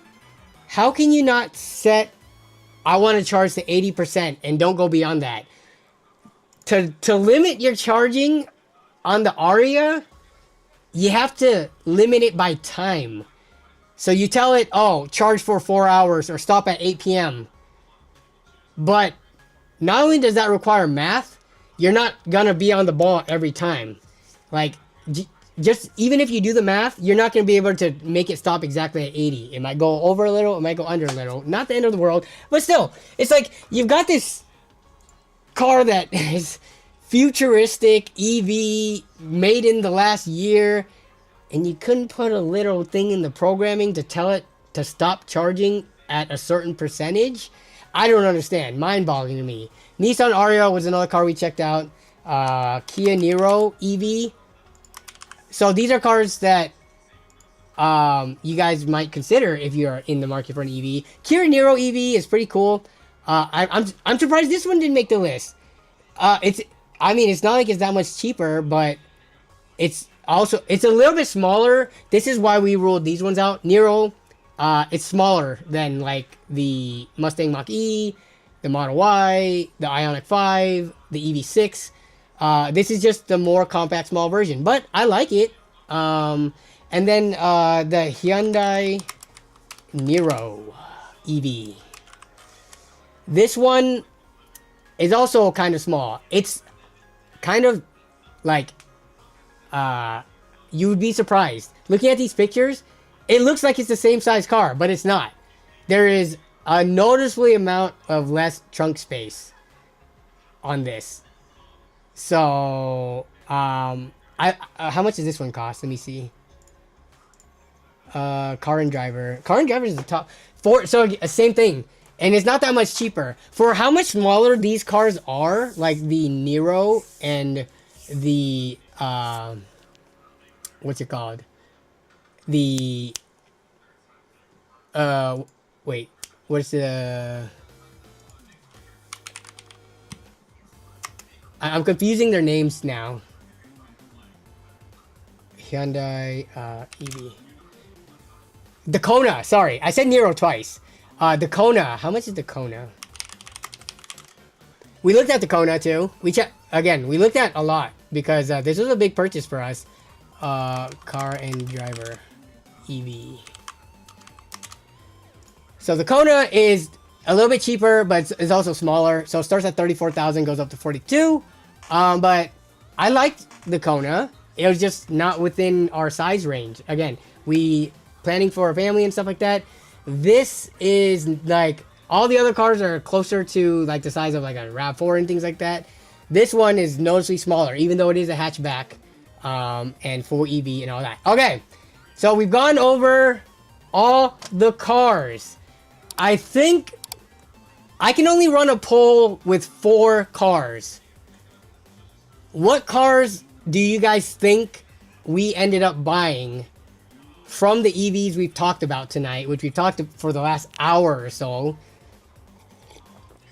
Ioniq 5 is going to go on the list. What else? Are we going to get debated and Danny going to say RAV4 Prime? No. No debate here.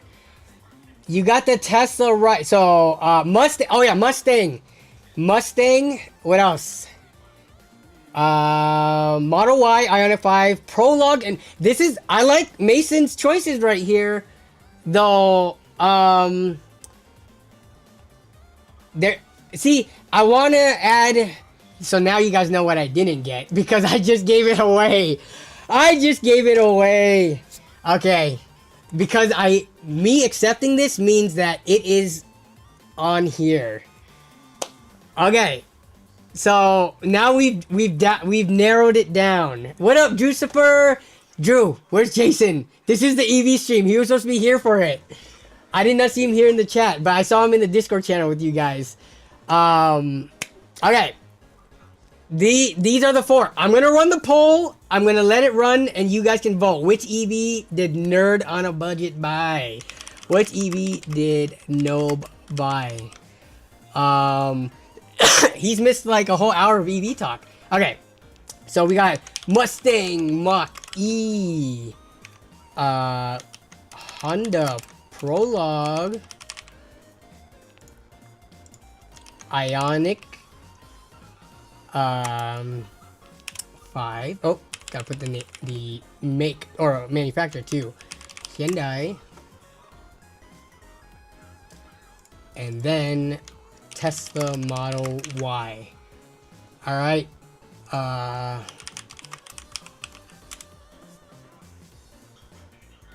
me see. We're gonna start the poll. All right, but I'm curious what people chose and why. You got the Ioniq 5, didn't you? Says Archie. It's not the prologue. If it is, I'll be floored. Why do you say that, Big Country? I'm going with the prologue. Final answer says Coalition Gaming. Chris R. Flight. I don't have a car anymore. Never owned a cell phone. What? Never owned a cell phone. We don't believe this, right? Is that possible for... Actually, I don't even know how old you are, R. Flight. He said nothing negative about the prologue. There are negative things about all these cars and pros. So in case you guys didn't know, all these streams are off the cuff. Like, I did not like take notes or prepare for this. This is all going from my experience driving these EVs. So yeah, like that's why I ping pong around all stream. I just go off of whatever's on the top. So there's not that there's no negatives about the prologue. It's just that during that segment, I totally forgot to talk about the negatives. But the negatives was definitely the price. It is on the pricier side of things for the trim and features that we wanted. But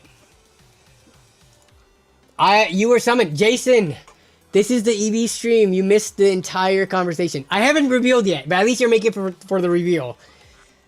But you missed all the talk about which car. Like, I gave my thoughts and opinions on all the different EVs that we looked at. And that would have helped you form your guess as to which EV we ended up buying. So you missed all that. So now you just gotta guess in the dark. But people are guessing now. We went through the car and driver top 10 EVs and all that stuff. So now it's gonna be the reveal soon. The prologue is a Blazer with Honda styling. Scroll back and you gotta use more than 2.5 speed. You gotta use like 10 speed, and that's if I don't reveal for the next like 20 minutes. I test drove. Let's see. Big Country says I test drove with the wife and I didn't care for it. The wife says she'd rather keep the 24 HRV. Okay, Tesla is the best at Rad Robot. My guess is Ioniq 5 due to their long warranty and how good the EV tech on it is. I think it was between the Hyundai or Tesla for you. So Dan H with the Hyundai Tesla. Okay, Mach-E for Ram's dad. 24.7. Ioniq 5 or Mach-E, says Jason, but not Jason Whitmer.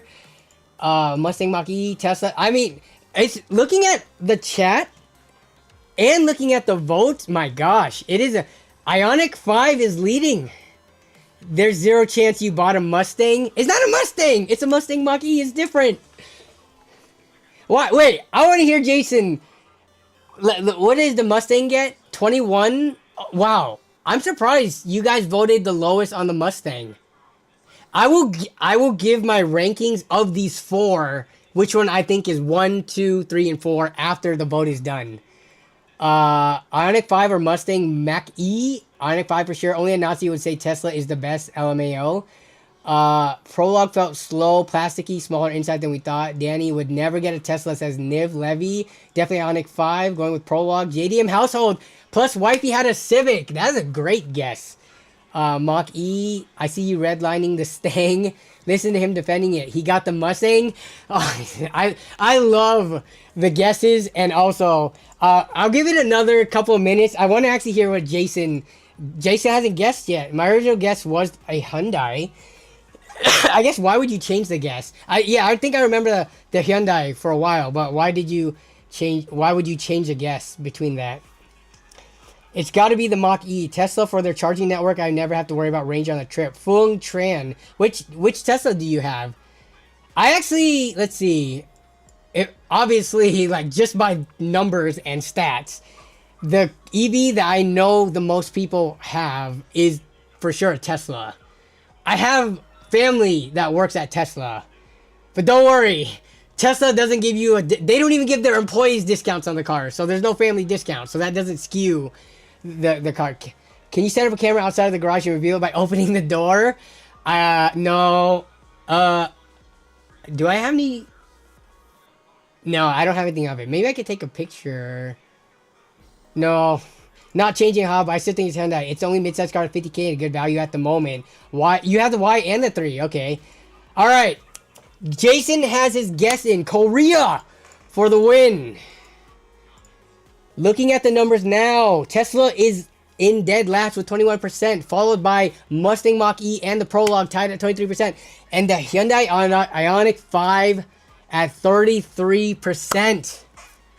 We're going to keep the... Well, actually, I got to end the poll. But anybody else who wants to guess, there's only 78 guesses and 150 people viewing the stream right now. You still... What's your question, Moises? Did I miss it? Well, did I have to deal... Well, there was a lot of chat earlier. And I was talking about the cards and not reading chat for a while. So I don't know if I saw it.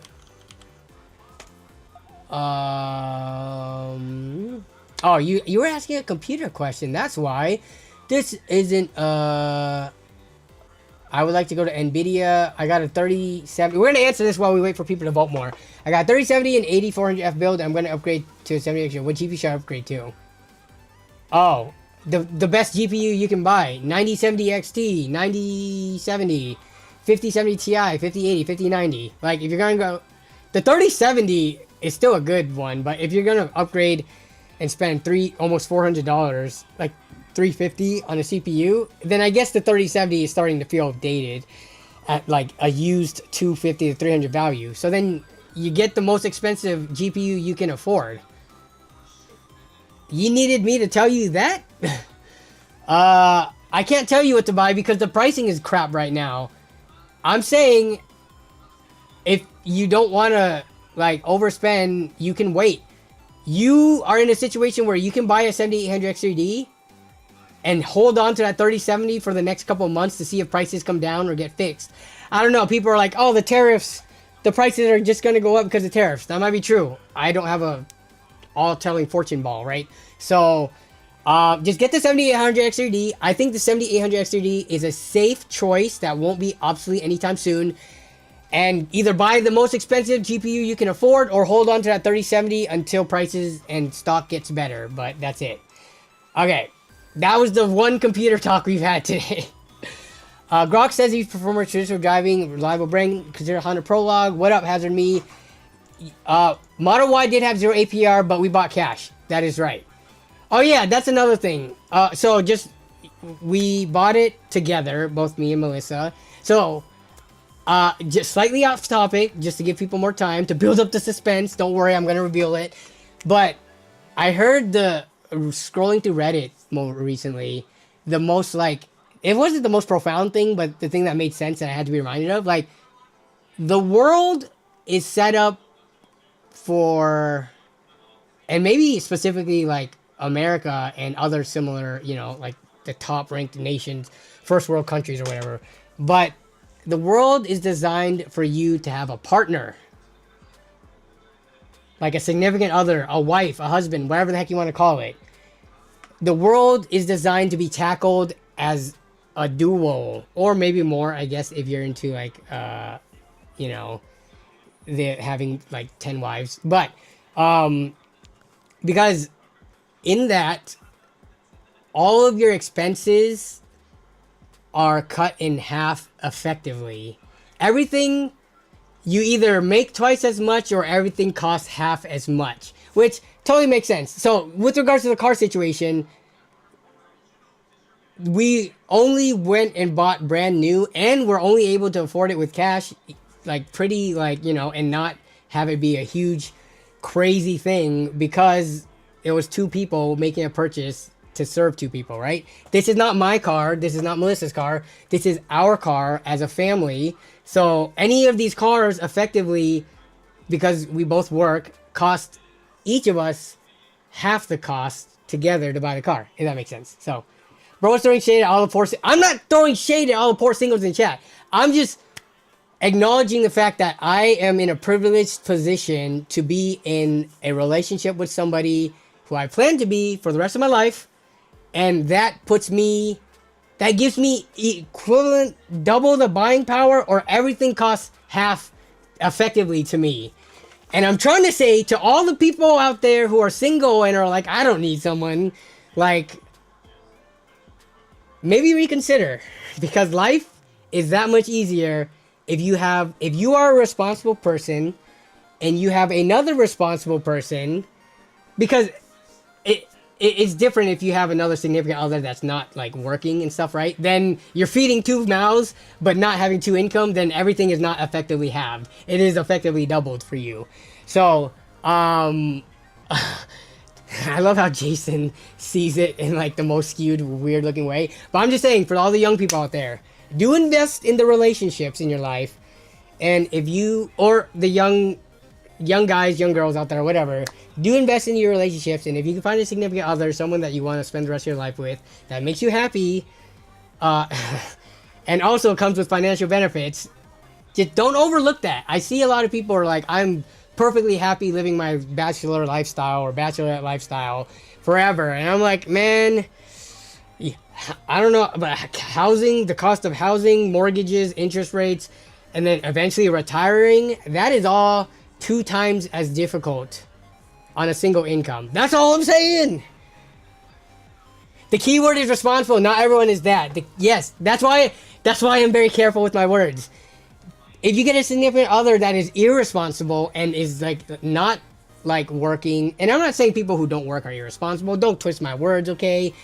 I understand the value of having a stay-at-home parent, them not working because childcare is expensive. But I'm just saying, for, let's just say, young people who don't have kids and they're in a relationship and only one person is paying for everything and only one person makes the income, like, I'm not saying you can't be in a relationship or love somebody who doesn't work and doesn't like bring value, but that's up to you. But in the grand scheme of things, I think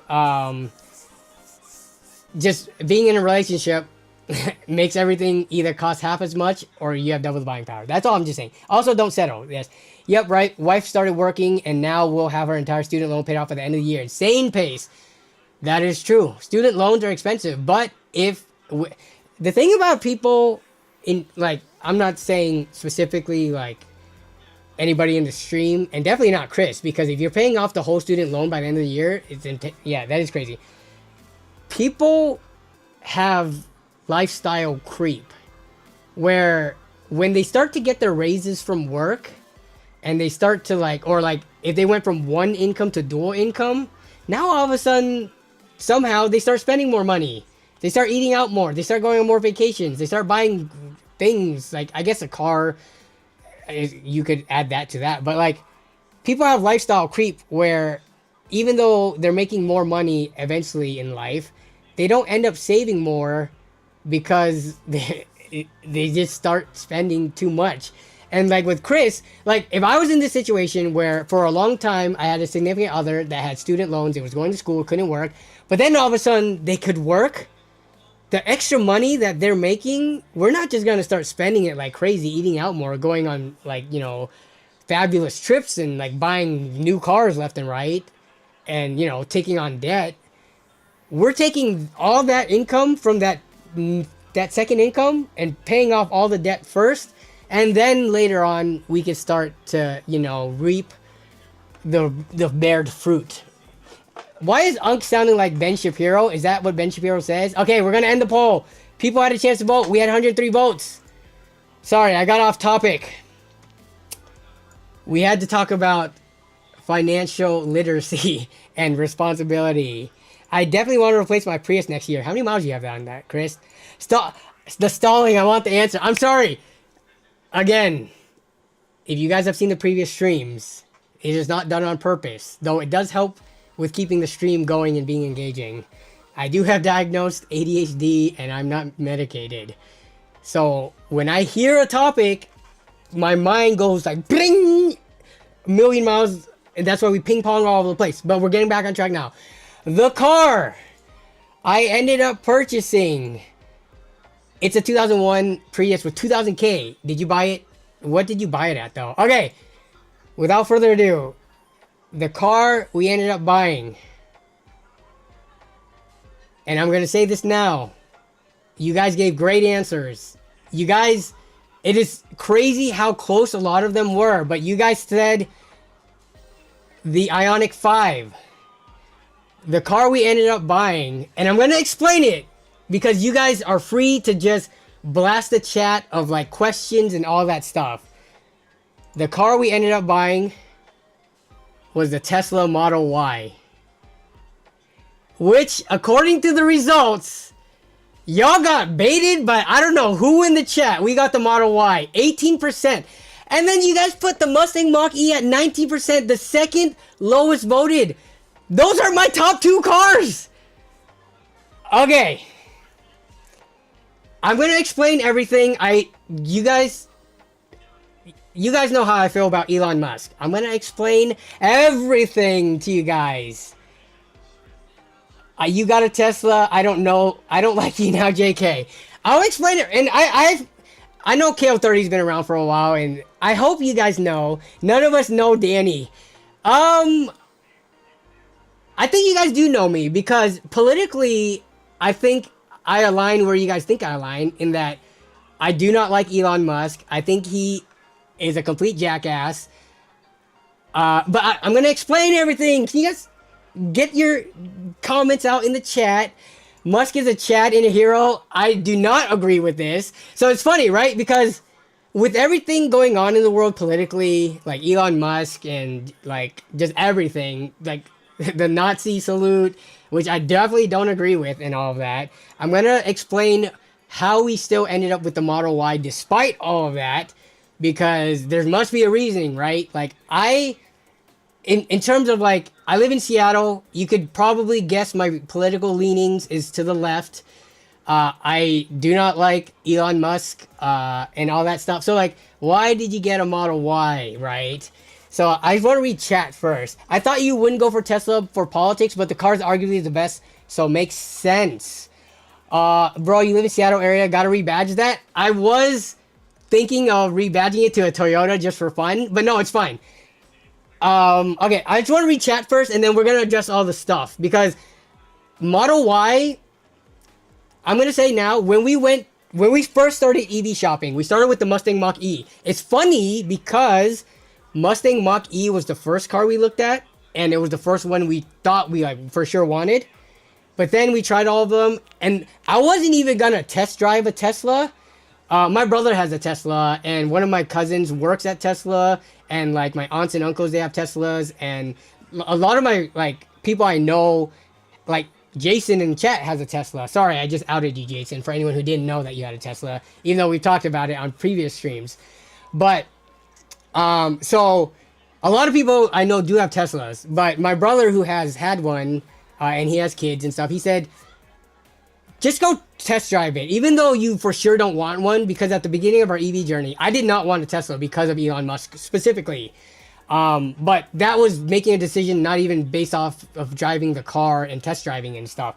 But right when we were getting ready to buy the Mach-E, so Mach-E was ended up being our second choice. I still want a Mustang Mach-E.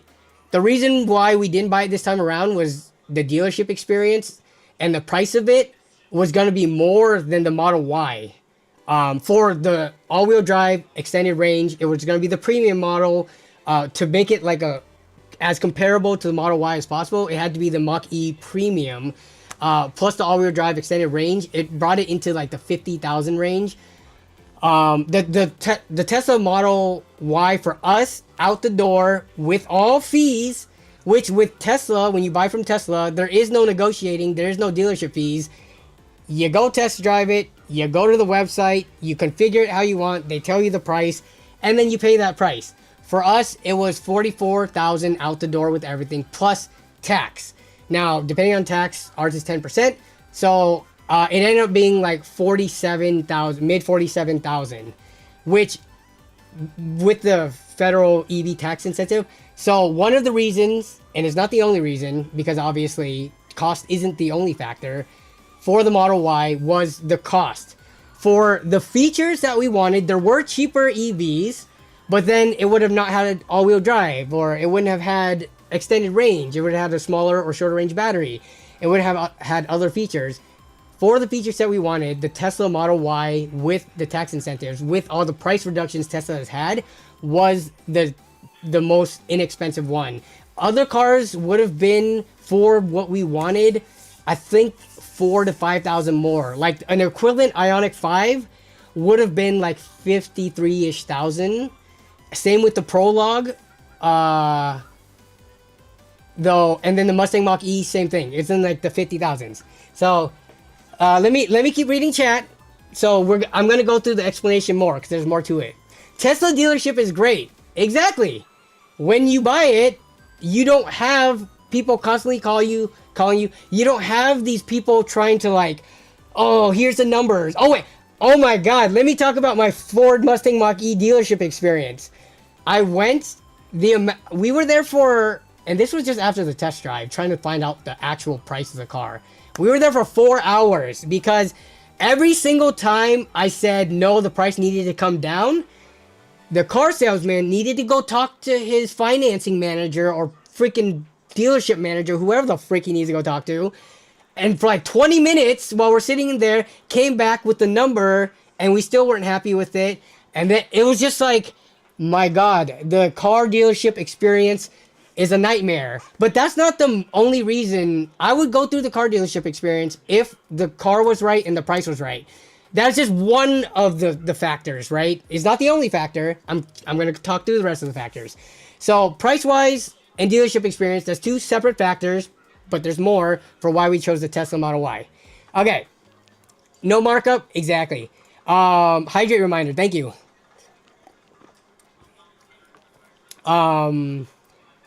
Just pray it won't be vandalized. So, you guys, I agree with all of you guys. I think Elon, I shouldn't say this on stream, and I'm going to say it in a, no. My plan is to, you guys have seen Tesla stock? It's going down. It's been going down ever since around December, ever since basically the new, since Trump got in office. It almost peaked at 500 or something, I think, in the last year, and now it's at like 260, almost half. Even as a Tesla owner, I'm praying for the stock to keep dropping. Like, I want it to go down so far that the shareholders are forced to eject Elon from the company. I hate Elon Musk, okay? But the thing is, I separate the product from the one person. If you want to talk about Tesla as a company, Elon Musk, yes, he's the CEO, but he's one dude who's not even there. He's busy trying to do Doge and sucking Donald Trump's dick or something, right? So like Elon, with regards to the design of the car and running the company, Elon, I don't think is even effectively the CEO. He's like the standing CEO as far as I'm concerned. Like, my thing is, we'll have this car for 10 years. Just from all the test driving that we did, all the research that we did, for us, the Tesla still made sense, even despite Elon being a complete douchebag and everything political going on. Why hate someone that's saving the country trillions of dollars? I love in the chat how like Rad Robot likes Elon and all that stuff. But so for me, I don't think Elon will be the CEO of Tesla for much longer, as long as the stock keeps dropping. So please drop. Also, not a financial advice, but the second Elon gets ejected from Tesla, you know that stock price is gonna rocket. People like Teslas. They don't like Elon. There's a reason Tesla Model Ys and 3s combined make up more sales than the top 20 EVs in North America. I don't know about around the world, but there's a reason for it. I think the car is not like a ton better, but it is better for what we were looking for. Let me keep reading chat. He is the PR man for Tesla. He's about to not have his job anymore. Please let the stock dip down to like double digits, below $100. I want Elon to be ejected. So with regards to the vandalize, Tesla, yes, this is a good point. Tesla is like a technology. Other EV is just a car. So I talked about the biohazard mode, the pet mode. I don't care about that stuff, but it's just my phone. Okay, let's talk about why I like the Tesla. So we talked about why I don't like the Tesla. It's Elon, and that's a big thing.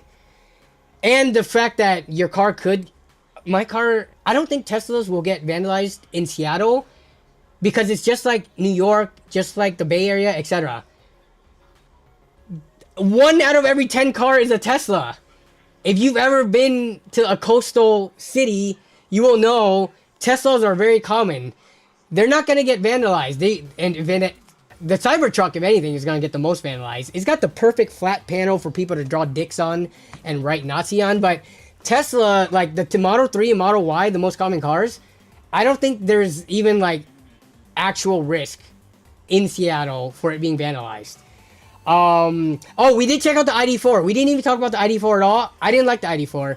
The ID4, if you're talking about like a technology or like the tech in a car versus a car, the ID4 leaned towards more like a car in terms of features. So let me talk about why we also like the Tesla.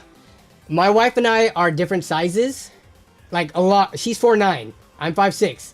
I'm not that tall, but I am still, how many inches? That's 9, oh wait, 6 plus, that's still 9 inches in height difference. So in terms of like, our phones are our keys on the Tesla. So when I walk up to the car, everything automatically adjusts. Tesla's not the only company that does it, but they do it. I forgot what all other companies do automatically adjust depending on who's driving. They have profiles, but we don't even have to click anything. Our phone, literally walking up to the car, it will adjust, and it has telescopic steering wheel. A lot of the other brand EVs, they only had adjustable, like lifting up and down. This one has depth in and out. So when we walk up to the car, depending on who's driving, it will automatically adjust all the seats, all the mirrors, all that. Again, this is just one of the features that I like. Some of the other EVs had it, but a lot of them didn't. What else do we like about it? Oh, I think the biggest mode. Bro, you're gonna live with no keys, no wallet for life now? Nah, I still need keys for the house. But with the phone as key thing, let me see if I can bring it up without showing my personal information. Okay, but you guys can see, so I do have the Tesla app here. So like if I wanted to climate control it, I can. So one of my biggest annoyances for all the other EVs, or a lot of the other ones, is almost none of them have free remote connectivity. With Tesla, it just comes. The car uses cellular data, and then your phone controls, like you can turn on the climate earlier, you can you can do stuff, you know, to prepare it to drive. You can even summon it if you have FSD, but who cares about that? All the other ones, you need a subscription. You need to pay monthly to be able, or some of them you have to pay like a grant, like a $200-300 fee to be able to use your phone as a key. All that just comes with the Tesla without nickel and diming you. Remember, the Tesla was cheaper than everything else because they've had so many price reductions, because their numbers have been falling ever since the political whatever, even though they still sold 400,000. For Tesla, that was low. So they've been slashing the prices of all like the Model 3s and Ys and stuff. The cheaper car had more features than the more expensive cars. Like, to me, that just made no sense. I don't want to pay a subscription for the rest of my life to be able to turn on the heater on my car on a winter day when I'm at the mall so it's ready once I get to it. I don't want to be able to unlock and lock it from remotely. Why do I have to pay for these features every single month from all these other manufacturers? Some of them, like Hyundai, like the Ioniq 5, very popular car. They give it to you for free for like 3 years or something like that, I think. But then you have to pay for it afterwards. So, the price reduction was for inventory clearing. I didn't get the new one. I did not buy the Juniper. I bought the 2025 non-Juniper, if that makes sense. So, yes, they were clearing out the old ones. I don't like the Juniper look.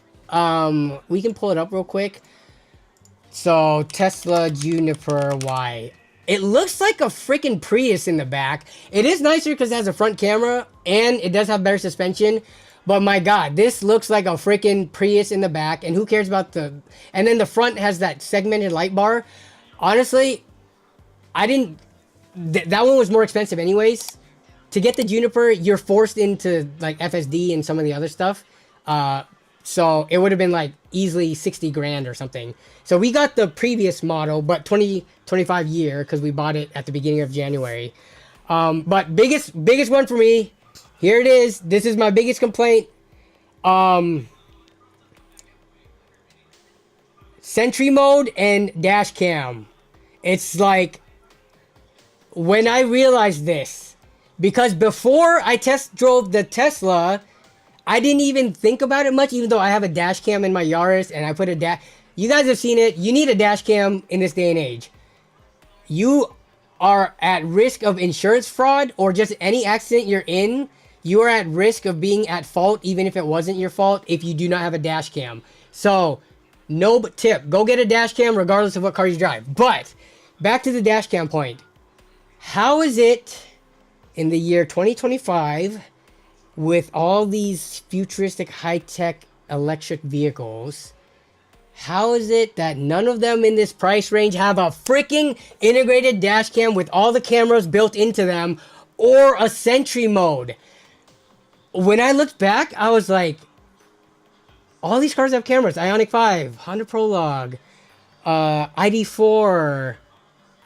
They have these 360 view cameras and stuff, and somehow they didn't have the forethought to integrate all those cameras into constantly recording just in case you got into a car accident, so you have proof to your insurance that it wasn't your fault.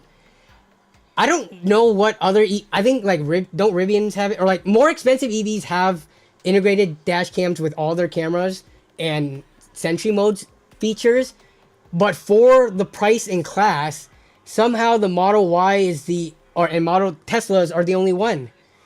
What's Sentry mode? Sentry mode, how do you love Tesla so much, Rad Robot? You don't know what Sentry mode is. Sentry mode is when your car is parked, if someone hits your car, it will detect it and have the footage of that. So it's like ongoing recording, and then when some impact happens or if someone like approaches your car, it'll give you the last like 10 minutes of footage or something. So your car is being watched when you're in the store or like parked in some parking lot somewhere. So everyone who vandalizes Teslas, unless they're wearing a mask, say cheese to the camera because it's being recorded. So you guys were saying on EV and hybrid wasn't... Yes, hybrid was not a consideration, Chris, because I am done with going to gas stations. I am done with... It's like midnight, we're coming home from like a get-together, the car's near empty. I'm done with saying... Oh God, we gotta get gas, because if we don't get gas now, if we're in a rush, the next time we take the car, we're on empty and we have to get gas before doing that. I'm just so over... Like, yes, I understand EVs for the environment, all that stuff, which that's part of the reason, but the bigger reason for me is never having to go to pump gas again, never having the gas accidentally be on the ground when I step out of my car and now the bottom of my shoe smells like gas and that gets in the car and now the car smells like gas. It's just... Pumping gas is not even a thought anymore. You get home, is the car low? It is. Okay, plug it in. The next morning or next time you take it out, it's full. It's topped off. We have never had a single trip go up to 200 and... I mean, it's rated for 320-ish miles, but we only charge up to 200 or to 80%. So it gets like 260-ish miles.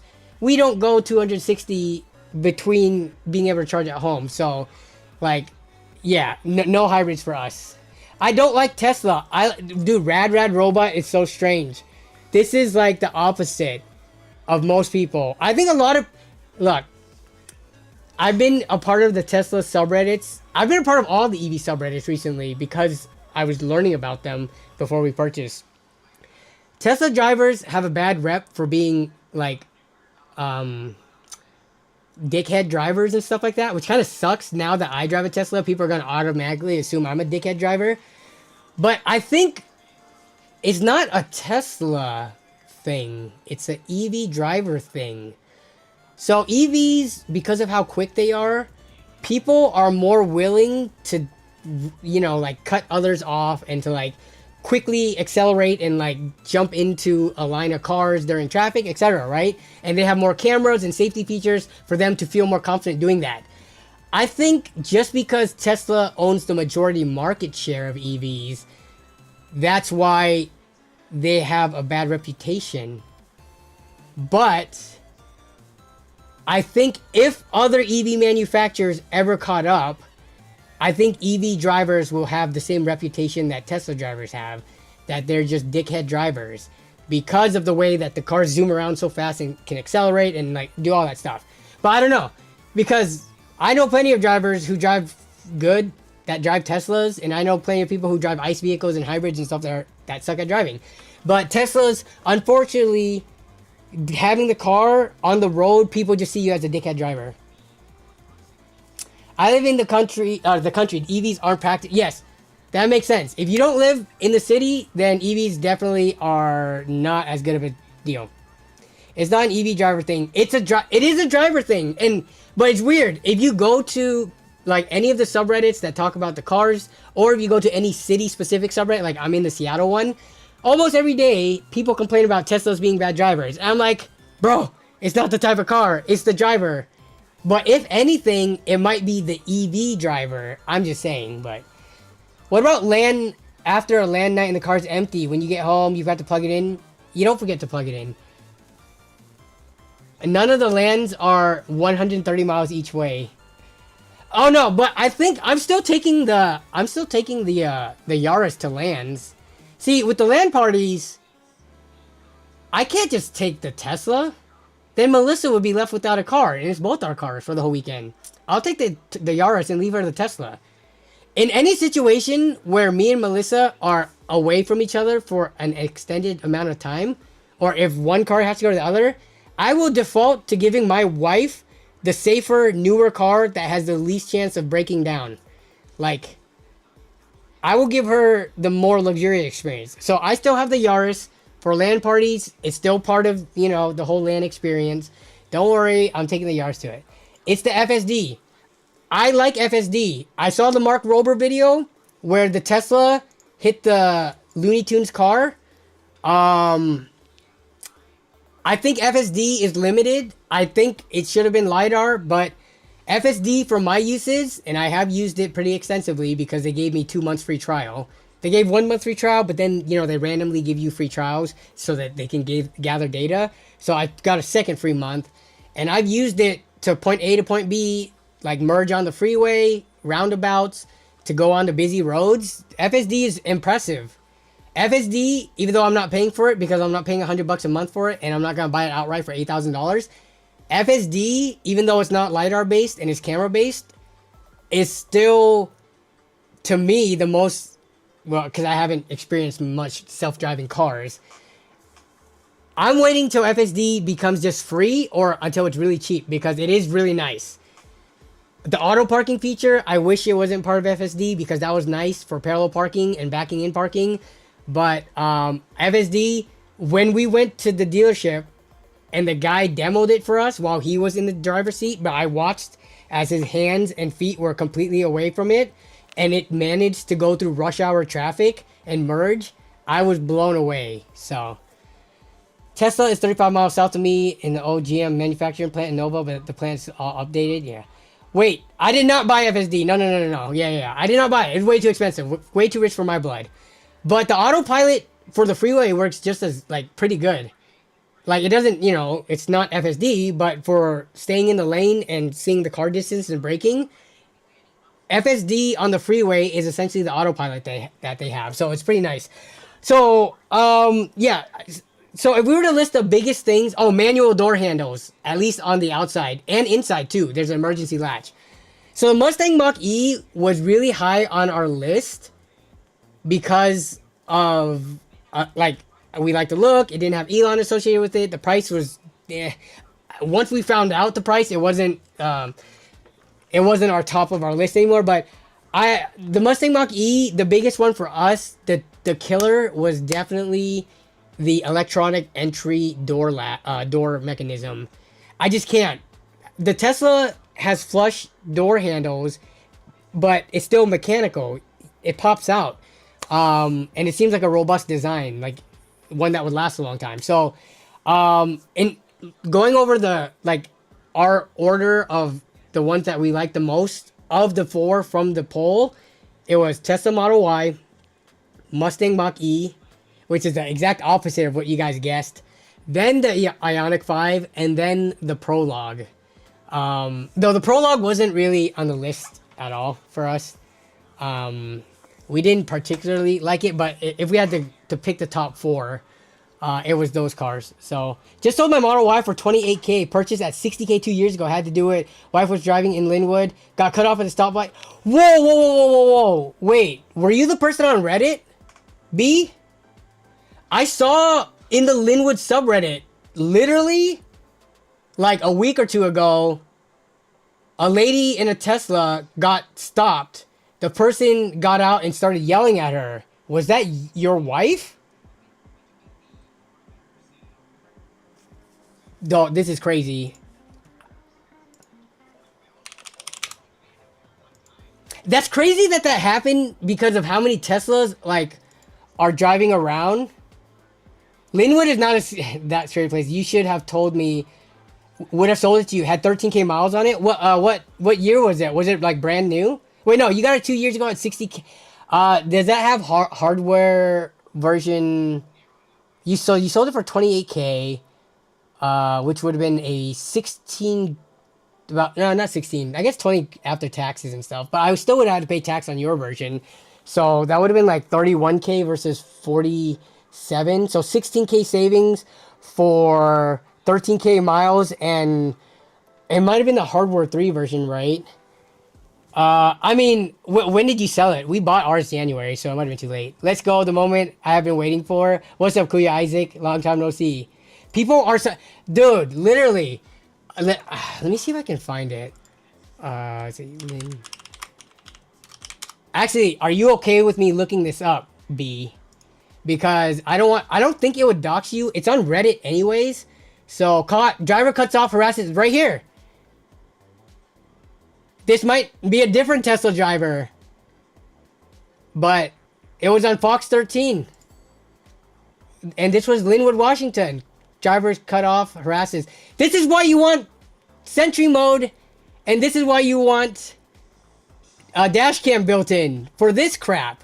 I mean, the guy, this is scary, but I don't think anyone who's, first of all, is mostly like left-leaning people, right? So none of them have the balls to pull a gun or a knife on you. And if they did, it's going to be on camera, and you would probably have the right to run over them for fear of your life. I'm not saying to do that, but friend of ours lived in Bothell near Lynnwood, had their Model Y keyed. Seattle's the worst place to... Really? That's interesting. We definitely considered the vandalism that could occur with your Tesla, but from what we've seen, I felt like the chances of having your car keyed or vandalized wasn't that much higher than anything else. Like, I mean, I know you have anecdotal, like, evidence, but, like, I have seen plenty of unkeyed Teslas are just one of the most common cars on the road, right? So we have seen plenty, and we know people who have them who haven't had problems with that. I know since the beginning of the year, since, you know, Elon did the Sig Hail salute and all that stuff, it's been worse. But at the end of the day, like, we didn't want to buy a Tesla because of Elon, but the car, for what we, you know, have planned with it with regards to starting a family, the price we got it at, all the features it had that other cars didn't have, I would have regretted buying the Mach-E. Just not having Sentry mode, not having, like, the, what's it called? The just built-in dash cam, having to pay a premium price for a power lift gate, having a smaller frunk and a smaller trunk because the Mach-E does have less cargo space, having to pay for features like using your phone as a key, and having to pay for some of the more remote features that Ford doesn't give for free, paying just more for the car in general. Like, Elon sucks so badly. I wish I didn't have, like, I didn't have to buy the Model Y, but I wish the Model Y wasn't the best car for me and my wife, right? Like, it's just, if I bought anything else, I would have regretted it and said, why didn't we pick the Tesla once Elon got ejected from the company and Tesla's okay again, which is what I'm predicting will happen. For the future, get the Lexus NX plug-in hybrid. 60K, that's too much for my blood. 68K that's 70K, that's too much. Like, budget was a big factor for us too. And it's plug-in hybrid. What's the range on the Lexus NX? I'm guessing like 50 miles or something. Or is it better and it's like 100? My thing is no plug-in hybrids, no hybrids. When you have those types of cars, you still have an ICE engine in the car, which comes... Oh yeah, regenerative braking. We've talked about this on previous streams. Regenerative braking with electric cars, less brake wear, less car maintenance in general with regards to like the fluid changes aside from wiper fluid, but like oil changes, transmission fluids, all that stuff. But that's not specific to Tesla. That's just EVs in general. But plug-in hybrids, it was just off the table for us. The RAV4 Prime costs more than a lot of these EVs we just talked about. It is more expensive of a car. So, yeah. You should transfer the Yaris badge to the Tesla. That's a good idea.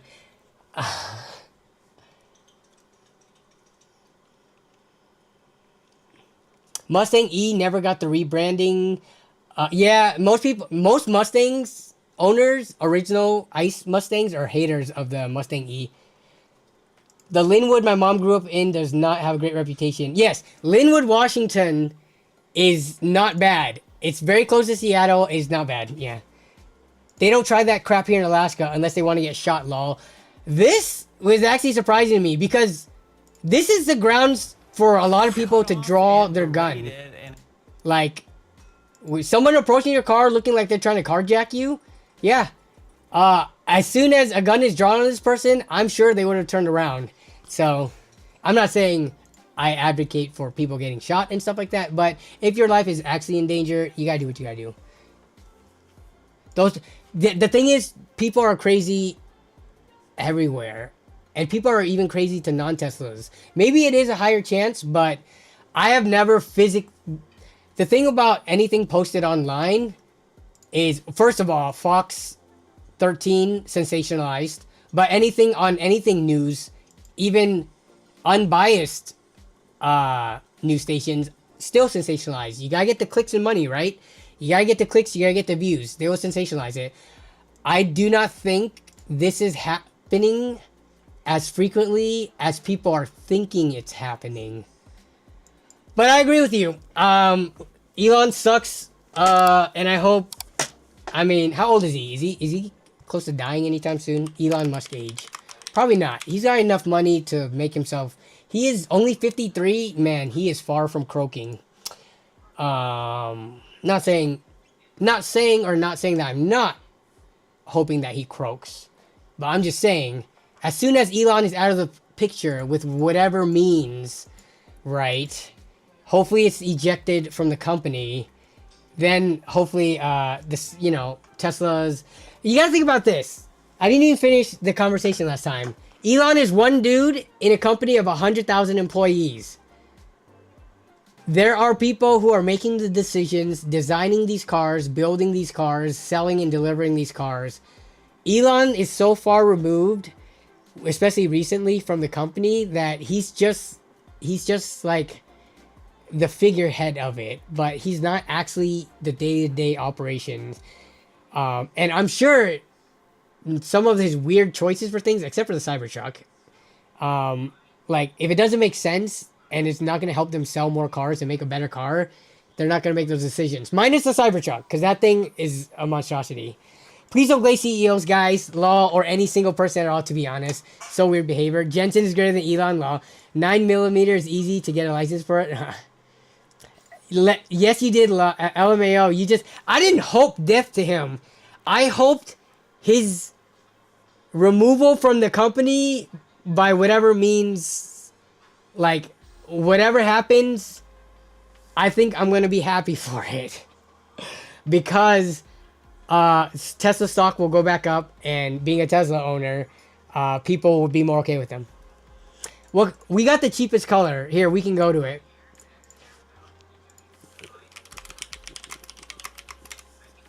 So, if you go to the Model Y, do they even sell the one? Where's the old one? So, this is the new one, which we got the stealth gray, though. We did not get the new model, this one. But I can't change it to the non-launch edition. How do I change this? It doesn't look like you can. But did they stop selling those? Are they all sold out now? Where's the old Model Y? You can't buy a brand new old Model Y anymore. The new one's more expensive.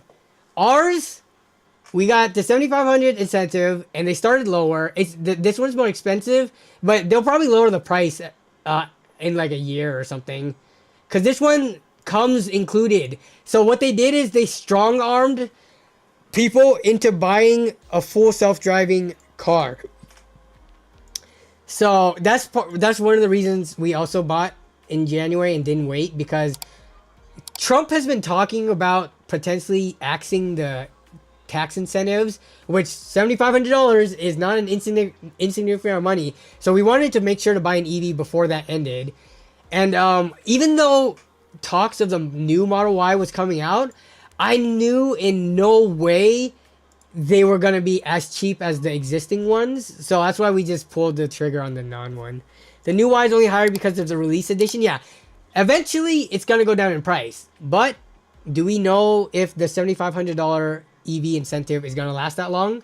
No, right? So it's kind of like a gambling game. Could we have gotten one for cheaper even? Maybe. We also could have gotten one for way more expensive. So just based on everything I was researching, looking at pricing and all that, it was like, all right, we should probably pull the trigger, because Trump's already pulled the EV incentive from a lot of manufacturers. I think it's, if any of the components were made overseas, they're not eligible anymore. So yeah, that's why it was kind of like, I wouldn't say it was a hastily made decision. We still did our homework and due diligence and bought the car that was best for us at our price range. But we definitely were like, yeah, we probably would save more money if we bought now versus in 6 months. So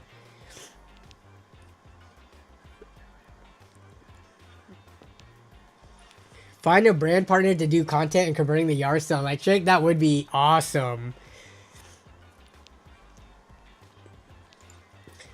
All right, let's deal with the home power. Give me 1 second. I need to spit real.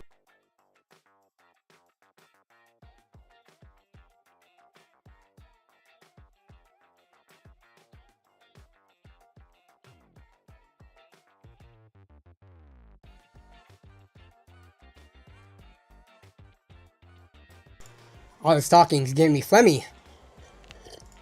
The launch edition is fully loaded with acceleration. Yep. I know. It's just, I don't want any of that stuff though. And if I did, I want the option to buy it later, not up front. Because as we've seen, they've lowered the price from FSD from what, 15,000 to 12,000 to now 8,000, right? I mean, they could increase the price again, but any of these packages, if the company is doing bad, I don't know. They're just software fixes.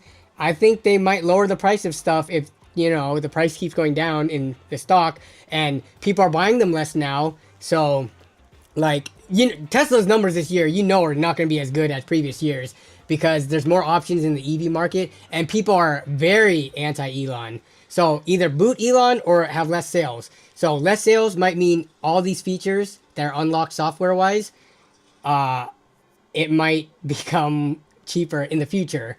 So paying up front for it, to me, it's fast enough. I don't need acceleration boosts. And for I like FSD. It's just too expensive though. Okay, so yes, Mike Brazone, good point.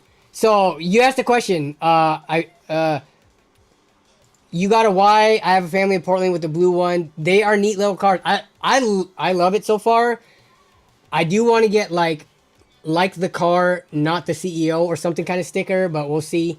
I got 3,000 shares, so I'm keeping up. I think Tesla shares will go even higher than they ever have been before. So right now it's going down. Just hold on until Elon gets ejected and then the price goes up. Elon should work for Boeing is what you're saying now. Okay, no, Mike Brazone asked, Tesla selling cars with primer no finish. I think that was just a Tesla, the Cybertruck. But you were asking about our charging situation, Mike. So yes, people are stealing. Okay, so what's the home charging? So my father-in-law is an electrician, but we would have gotten one regardless. So we got the homie hookup for level 2 charging. We got a NEMA, what is it, 1650 charger.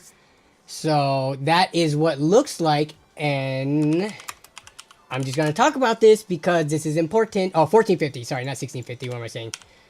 So NEMA 1450, this is what dryer outlets look like.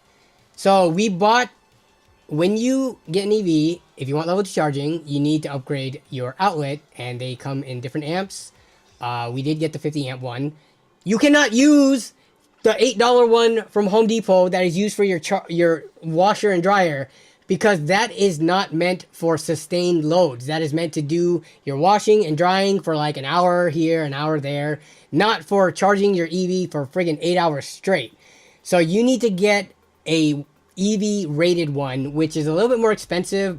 We bought our outlet for, I think, like $50. It was a Bryant one specific for EVs. But so we got that installed for free labor wise. So all I had to do was buy the outlet. My father-in-law, wait, did I say stepfather? I meant father-in-law if I didn't say father-in-law. My father-in-law is an electrician, Melissa's dad. So he installed that for us. And he even provided the wires, which was very nice, because copper cables is very expensive. What gauge? It was like, I forgot what gauge it was, but it's very thick. Like, it was a struggle bending it and getting it into tight holes and corners. But he installed the level 2 charger for us, so now we charge using the Tesla mobile charger because that's good enough for us. It charges at like 28 to 30 miles per hour, which means overnight for an 8 to 10 hour charge. If we were at empty, it could top the car off. But we never charge when we're only at empty, and we only charge up to 80% to prolong the life of the battery. So it charges in like 4 to 5 hours, typically when we decide to charge. So yeah. I don't remember if it was 6 AWG or 8. It's pretty thick.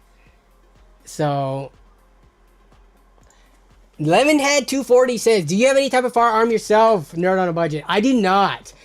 I've been considering it, but man, okay, this is scary to think about, but I'm one of those people who has intrusive thoughts. We all have intrusive thoughts. We never act on them, but I am very afraid of my intrusive thoughts. So firearm plus intrusive thoughts, not a good combination. It's just not. So yeah. You need one at home. I agree with you.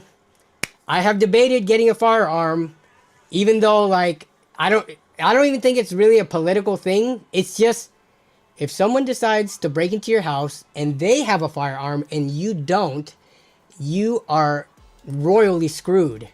It's not about my Second Amendment rights. Who's in office? Like, we are in a reality that there are so many guns out there, and we're never gonna, like, the government's never gonna be able to take them all back. We're never gonna be able to like reduce the number of shootings below a certain threshold, right? It's just the world we live in North America. There's guns. So yes, I have debated heavily on getting a firearm, but I'm afraid of my intrusive thoughts. So, and it's not like I'm not suicidal, but I don't think you need to be suicidal to have intrusive thoughts. What do they call it? Call of the Void or something? Yeah. Nerd on a rampage. It's a right for a reason. I guess the mods can just block you for speaking your mind. What happened? What has DK Vision been saying? I have not caught it. What was... Whoever... Has someone been censoring DK Vision? Can you let me know what they're saying? Because if it's something that should be removed, then I agree. But if it's just like something that's just like a political opinion, but not being a troll or something, what is it? Sometimes YouTube does censor and block stuff.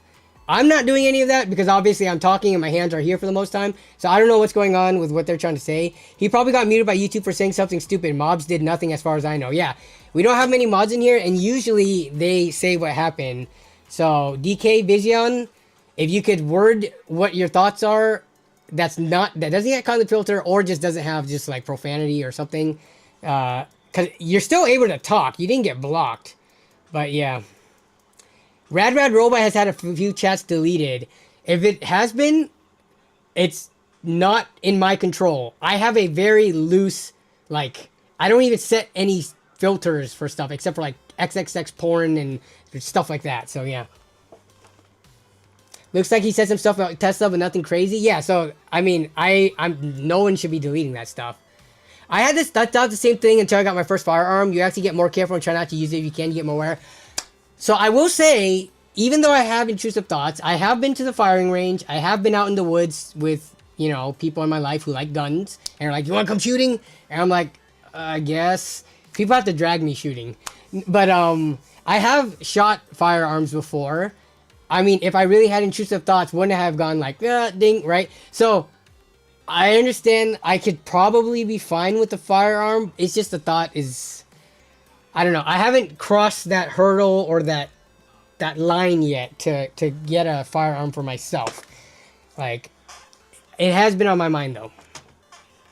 Don't fear. This is a good point. Don't fear dangerous things. Master them. Yeah, there's a slow mode for non-members. Is there? There's a slow mode for everyone, I think. I think it's like, I set it to, let me see. No, even members have slow mode, I'm pretty sure. The only people who don't is the mods. What? Oh yeah, my slow mode is set to 10 seconds. It's only 10 seconds, guys. Except if you're spamming, it might time you out for even longer.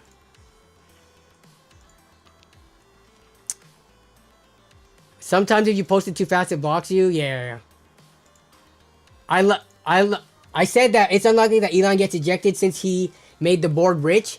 Isn't he making the board poor now? And this is totally okay. This should not get deleted. Honestly, I don't think anyone's deleting what you're saying because people have said worse things. I think it's the auto system on YouTube, unfortunately. Here, if the board was okay. I don't think people have loyalty. If someone made you rich, but then eventually made you poor, if the board ejects Elon, even though they made him rich, or even though they got rich from him, the company is going in the opposite direction right now. So if they eject him and get a new CEO, and Tesla reaches new heights in their stock that they never reached before, that makes sense. Like, what? You think these people have loyalty? The only loyalty they have is their money. Let's take a look at Tesla stock. Tesla stock. So it's 287. Let's look at 6 months. So 6 months. So at some point in December, before the changeover, the office and everything, like they were. Let me look at year to date. So year to date.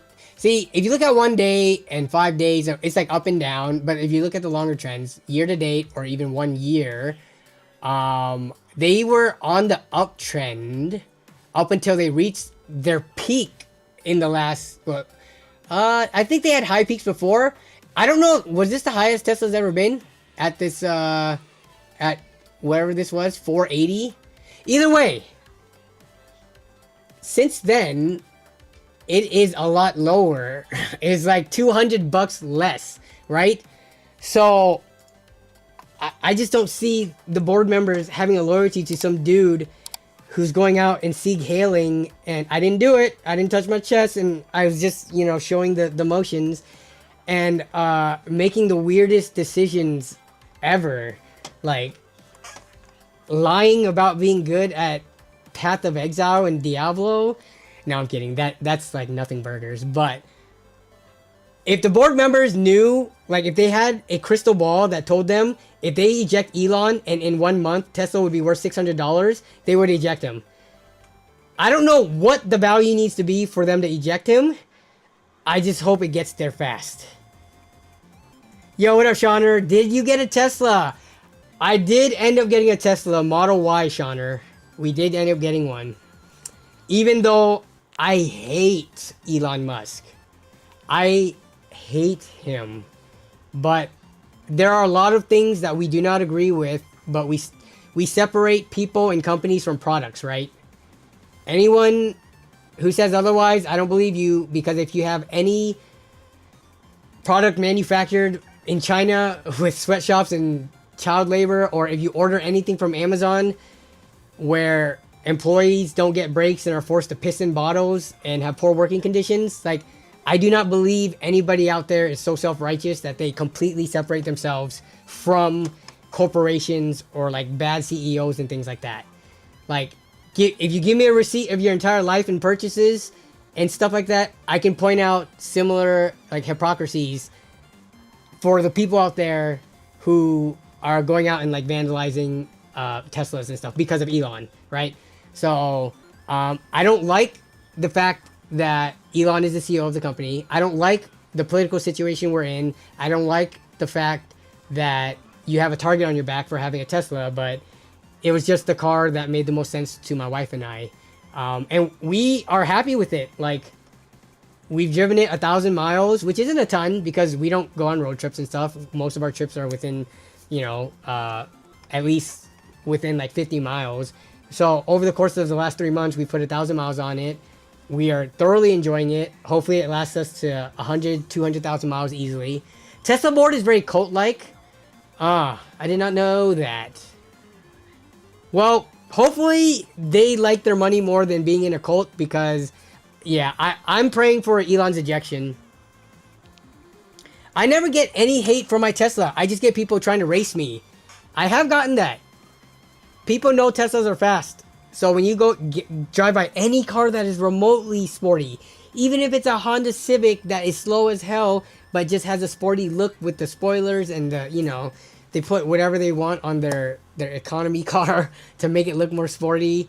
To be fair, it might be a nicer, like, higher trim Civic with like a faster one. But still, unless you put like more aftermarket mods in it, it's not beating a Tesla. Off the line anyways. I don't know top end, but either way. Yeah, people just love racing, which is really stupid. I know 2 people who died crashing in street racing, like, personally. So street racing is something that I will never do. It's like, first of all, when you street race, you are not in full control. But you are not in control of others around you. So the chances of you crashing and dying are pretty high if you street race often. So yeah, it's just, I have people rev their engines at me because, you know, they want to race and stuff on the freeway. Like, you know, we're talking muscle cars and tuner cars and stuff. I just don't. Damn, we'll never get the Prius versus Yaris showdown. I'll always have my Yaris, Chris. If ever my Yaris makes it to California, which it has, my car was driven to California. My parents borrowed it to drive it down to drive a car back up. And for some reason they wanted my Yaris. Maybe because they weren't afraid of it breaking down. But if your Prius ever makes it up for, let's say, LTX or something in the future, and you do a road trip, we could do a Prius versus Yaris showdown. Not a race, but we could do something else fun. Take it to the track. Yes, exactly. Take it to the track. Take it to the drag strip. Like, racing in the streets is so irresponsible, not only for yourself, not only for your loved ones, but just for everybody else on the street. You are putting other people's lives at risk. So if there's any young viewers out there who are like not driving yet, about to drive, or just likes doing that, just like, don't street race. Insane mode in S will take me, but not in Hawaii. Wait, what car do you have, Mike Verzone? I don't like Elon as a person, but hating someone because of politics is mental illness. You shouldn't do that, Daniel. Be better. Hating him, I don't hate him because of the politics. I hate him as a person. He's a piece of shit person, not because of the political things that he does that doesn't align with my political views. He is legitimately a piece of shit person. So I lost a friend 25 years. Yeah, the friend that I lost, what year was this? 2007? We're coming up on 20 years. It was a friend from high school. So like 18 years ago.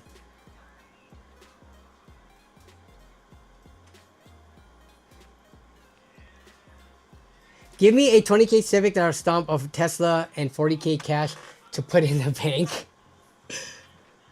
Well, I didn't buy the car to race. I bought it for not having to get gas, and no 20K Civic is gonna do that.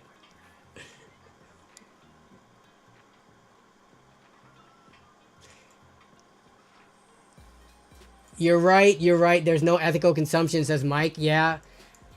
So we'll see what happens.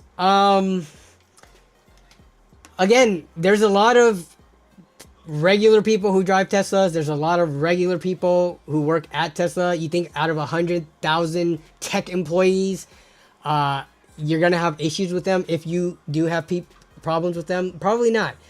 It's really easy to hate just through the guise of the internet, but when you, even politically, have you never met someone from the other side of the aisle that you were able to get along with and be friends with? I have plenty of friends that I don't agree with politically, like, and we're cordial, and you know, like, it's one of those things where like online has magnified things and sensationalized things, and I do agree, like, what's going on in the country, I don't agree with, like, a lot of it, but still, on a day-to-day, I don't agree with, like, the identity politics warfare type of thing. Like, who am I as a regular average person to hate on somebody else who's also struggling and working the 9 to 5 and just trying to make ends meet and stuff? I agree more with the class warfare. Don't hate the other person for politically aligning one way or another.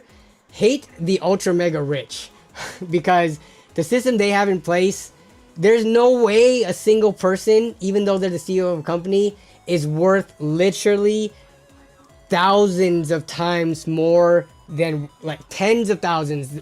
The work that they do is not that much more valuable than, like, let's just say an engineer or something like that. There, in no world should people be working 40 to 80 hours a week and barely making ends meet. And then there are people who are making, like, literally thousands of times more money than that. They said, I like the cause like all these super rich people, they got billions, right? What's the difference between 0 and a million, or 1 in a million, right? It's 999,999. What's the difference between 1 million to 1 billion? That's 999,999,999, right? The scale of things, when you look at what 1 billion means for anybody to even have or be worth that, 1 million rice versus 1 billion grains of rice. People should watch this. The illustration of this is a TikTok. No. We need the picture. Okay. I think this was it. So look at this. If you are making 6 figures in the United States, you're I don't know, is that considered, that's like middle class for like California and Washington probably, but this is what people strive to be. People want to at least make 100,000, right? I think a lot of people out there would be happy to make 100,000 in a given year. So you get this little piece of rice for working hard, being an engineer or a doctor or whatever the heck that makes 6 figures. Millionaires, 1 million relative to that, is 10 of these grains of rice. The guy who just is pretty well off with this and worked hard, got their degree, got a coding job, whatever the freak, they're somewhat happy with this. But there's guys out there that, or people out there that make 1 million, which honestly, I would say probably, unless you're a millionaire yourself, anybody watching this stream would be happy to make 1 million or 10 grains of rice. Now we look at just 1 billion relative to that. Think of the people who don't even have 1 grain of rice, who have half a grain of rice. how many people, I don't know what the median income, or what is the average income North America. 66,000, so 6/10 of a piece of rice.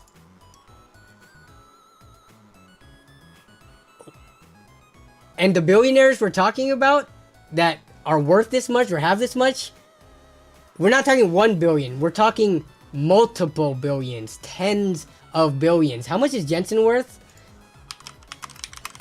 And yes, I understand he does not have physically billions in the bank, okay? Jensen is worth, estimated worth, it's not like he has this in his bank, but still, he's worth around hundreds of billions. How much is Elon worth?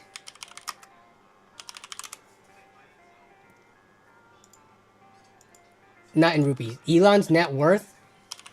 I didn't even realize. What? He's at 350 billion?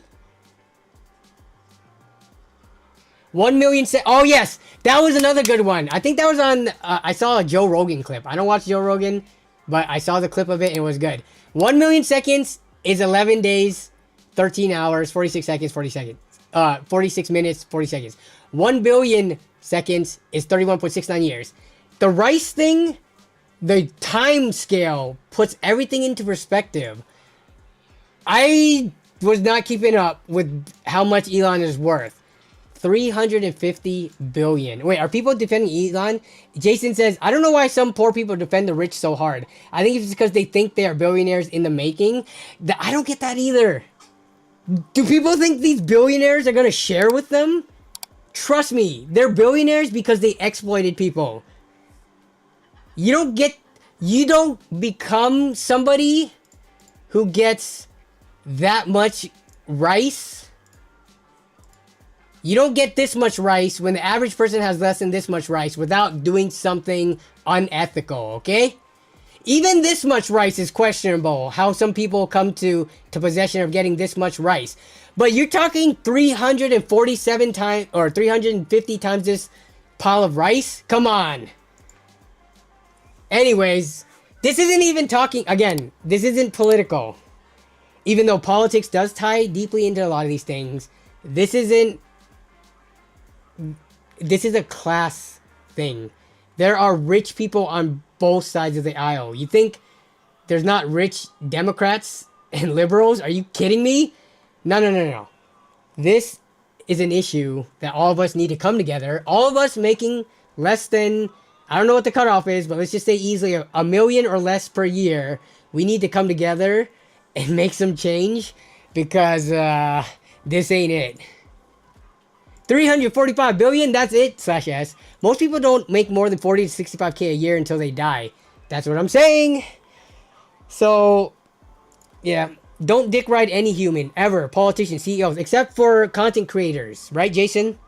It's cringe, it's weird. Don't you want them to dick ride you? You gotta spend... You think Elon spent a lot of money to make a lot of money? You never heard about the family fortune he had beforehand? You think Donald Trump became rich without daddy's money and loan? Come on, guys. Without billionaires, you don't get graphics cards or electric cars. Ooh, this is an interesting take. Without billionaires, do you think innovation is halted if you were to cap the salaries of billionaires?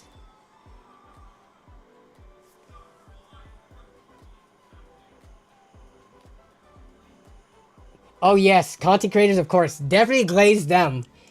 Talk about glazed. I want a glazed donut.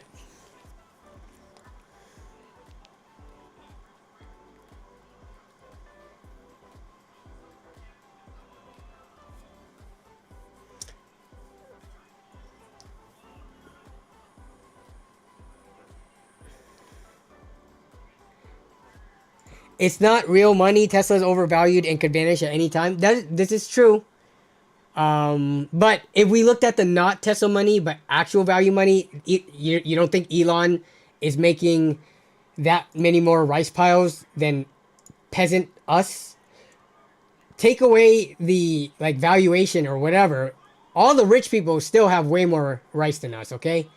I love how I'm referring it to rice because not because I'm Asian, okay? That's racist. It's just because rice is an easy visual representation. Because the time one's a good one, but you can't visualize time like that. Like you can understand time, but you cannot discretize time into little objects.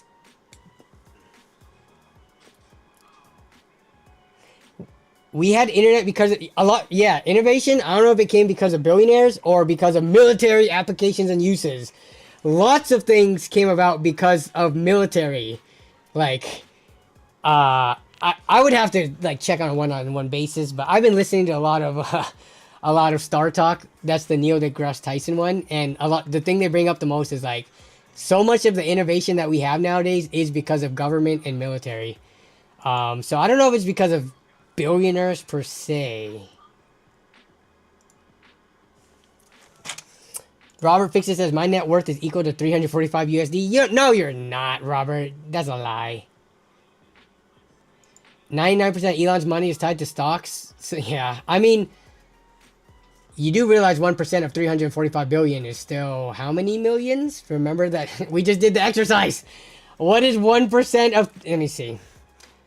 Let me move. So it would be move the decimal 2 times, and he would still be a 3.45 billionaire, which is still ridiculous. I don't care if how much of it is tied to stock versus how much he actually liquidly owns is too much.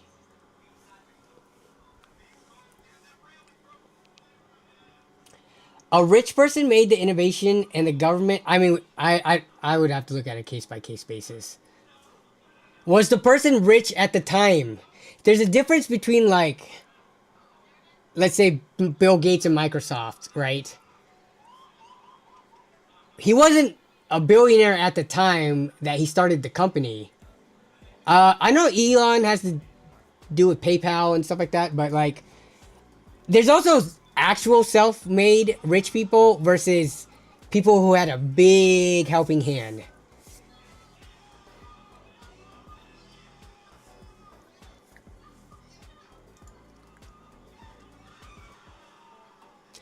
Just what he owns in SpaceX alone would make him one of the richest men on the planet. All that wealth concentrated on a dude that spends 12 hours a day on Twitter. Do we think Twitter, or do we think the Elon official account is being run by, do we think all of his tweets are typed by his own very fingers, with his own eyes, with his phone? Or do you think it must be him, right? Unless he's hired people to be as eccentric as he is, because all his tweets sound just like him. Like, oh yeah, that's something that Elon would say. Unless his assistants are now that good, and they could posing as him, and we can tell the difference. Twitter that he did buy, by the way, and that has now become way more riddled with porn, way more riddled with, political left and right aisle. It's just the platform has way more bots, way more spam, way more scam. Twitter was never a great place to begin with. Since Elon bought it and took over, it's become like so much worse. 100%, 1000%. He replies to the weirdest, pettiest stuff. Yeah.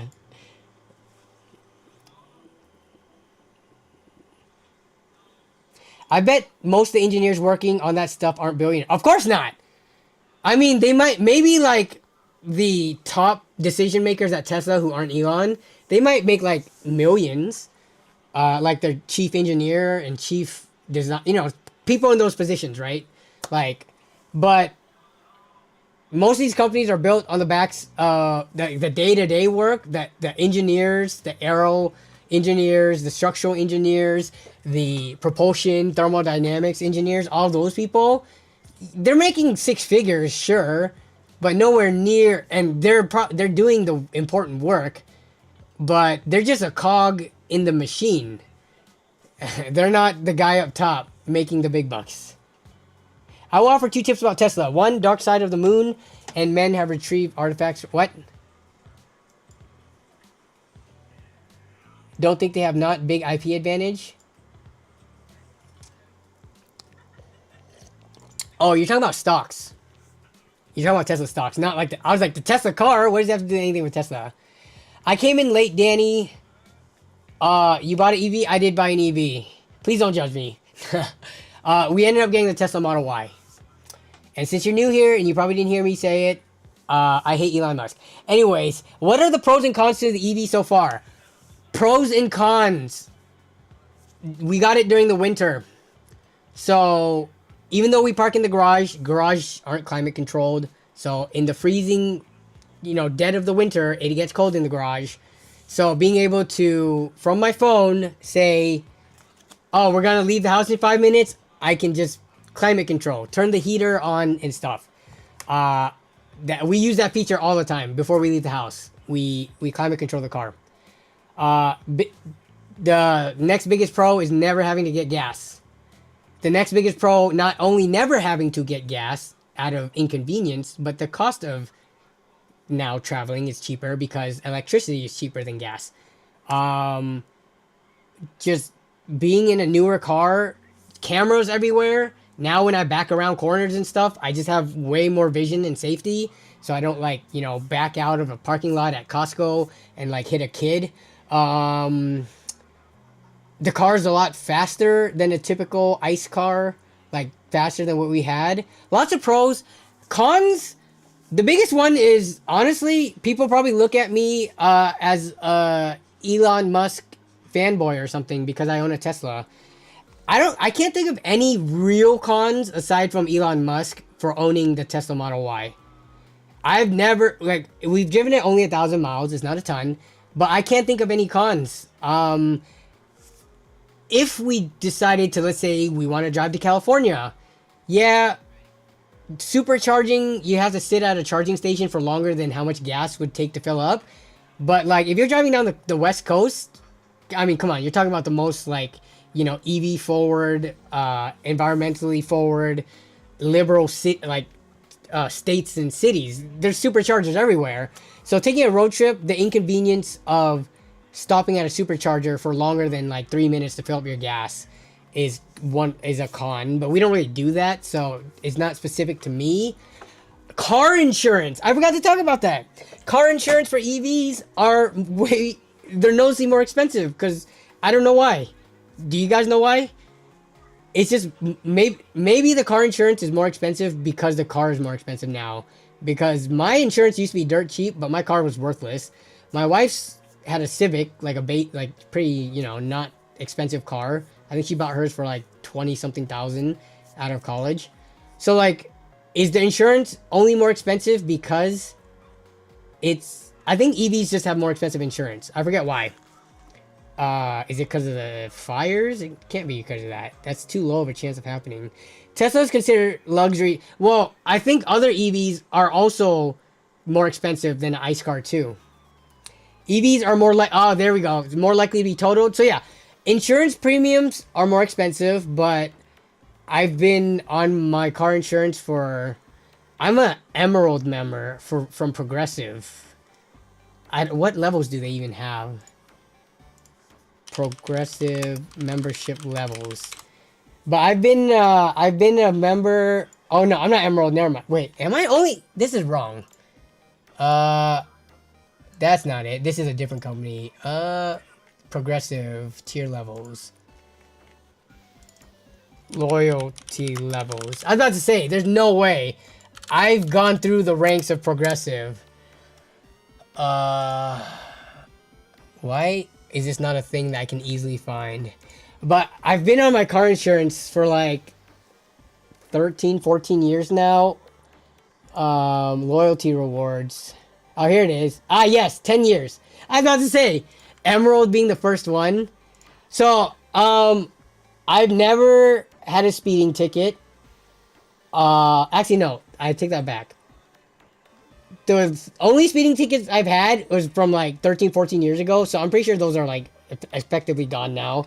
I've never been in a car collision, and I'm a 10 plus year, and I bundle it with home insurance. So like, EVs have more expensive insurance, but when you're over, what is it, 25 years old, whatever the age range is, from like where they see you as an irresponsible kid to versus full grown adult, I'm beyond that. So I guess I get crowned in 20 years. That's a long time away. But yeah, insurance wise, on paper, I'm like the perfect customer. But it's still more expensive. But again, when you've got dual income, life is half as expensive for you. That's the real life hack.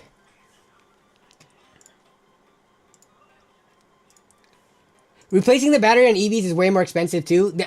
Yes, they are, than replacing an engine. The good thing is, let me see, Tesla hits 2,000 miles. Shocking true. Okay, where is it? 2,000 miles, just hit 2,000. Like, if you look around, okay, this person's buying one. This is part of also the reason why we ended up getting the Tesla. I saw proof of people existing out there taking their Tesla to ridiculously high mile ranges. I'm not saying that I doubt like the Ioniq 5 and the Mustang Mach-E and stuff will get there too, but a lot of those cars haven't existed for long enough for them to reach that, as you know. So I don't know, man. We're driving an average of like 6,000 miles a year. This car should last us 15 years based on these mileage range if we maintain it and don't like, if we're responsible about charging it and all that stuff. So that was part of the reason why we leaned towards Tesla. It just seemed like when we got in the car, we were like, yes, it does seem like this car manufacturer has been selling EVs for 13 years. And when we got in cars like the Mustang Mach-E and the Ioniq 5, it's like, oh yeah, it seems like this is their first EV, or like this is a Gen 1 EV car. This is, like, this feels like it's missing some common sense features, like the Nissan Arya, for example. Couldn't all these companies just copy Tesla's homework and put in the quality of life features that you would want when you're buying a brand new car? So, yeah. Jay Linder says, at 50,000 miles on your car, and what did you get? Hope you're getting plenty of miles and smiles with your EV. I'm on my third EV and have 50,000 miles on my Ford right now. There's plenty of 1,000. What do you have? Did you get the Mach-E? It looks like your profile picture is the Mach-E. At 50,000 miles, only lasts 35 miles range. Yeah, so I don't think it's like Tesla specifically. Everybody has like similar battery tech. But that's why I said I wouldn't mind a Gen 2 or Gen 3 Ford Mach-E down the road when we're looking for a second EV. I like the Ford Mach-E. It was ranked 2 on my list. It was just missing some of those features, like a built-in dash cam and Sentry mode, that kind of tipped the scales towards the Tesla.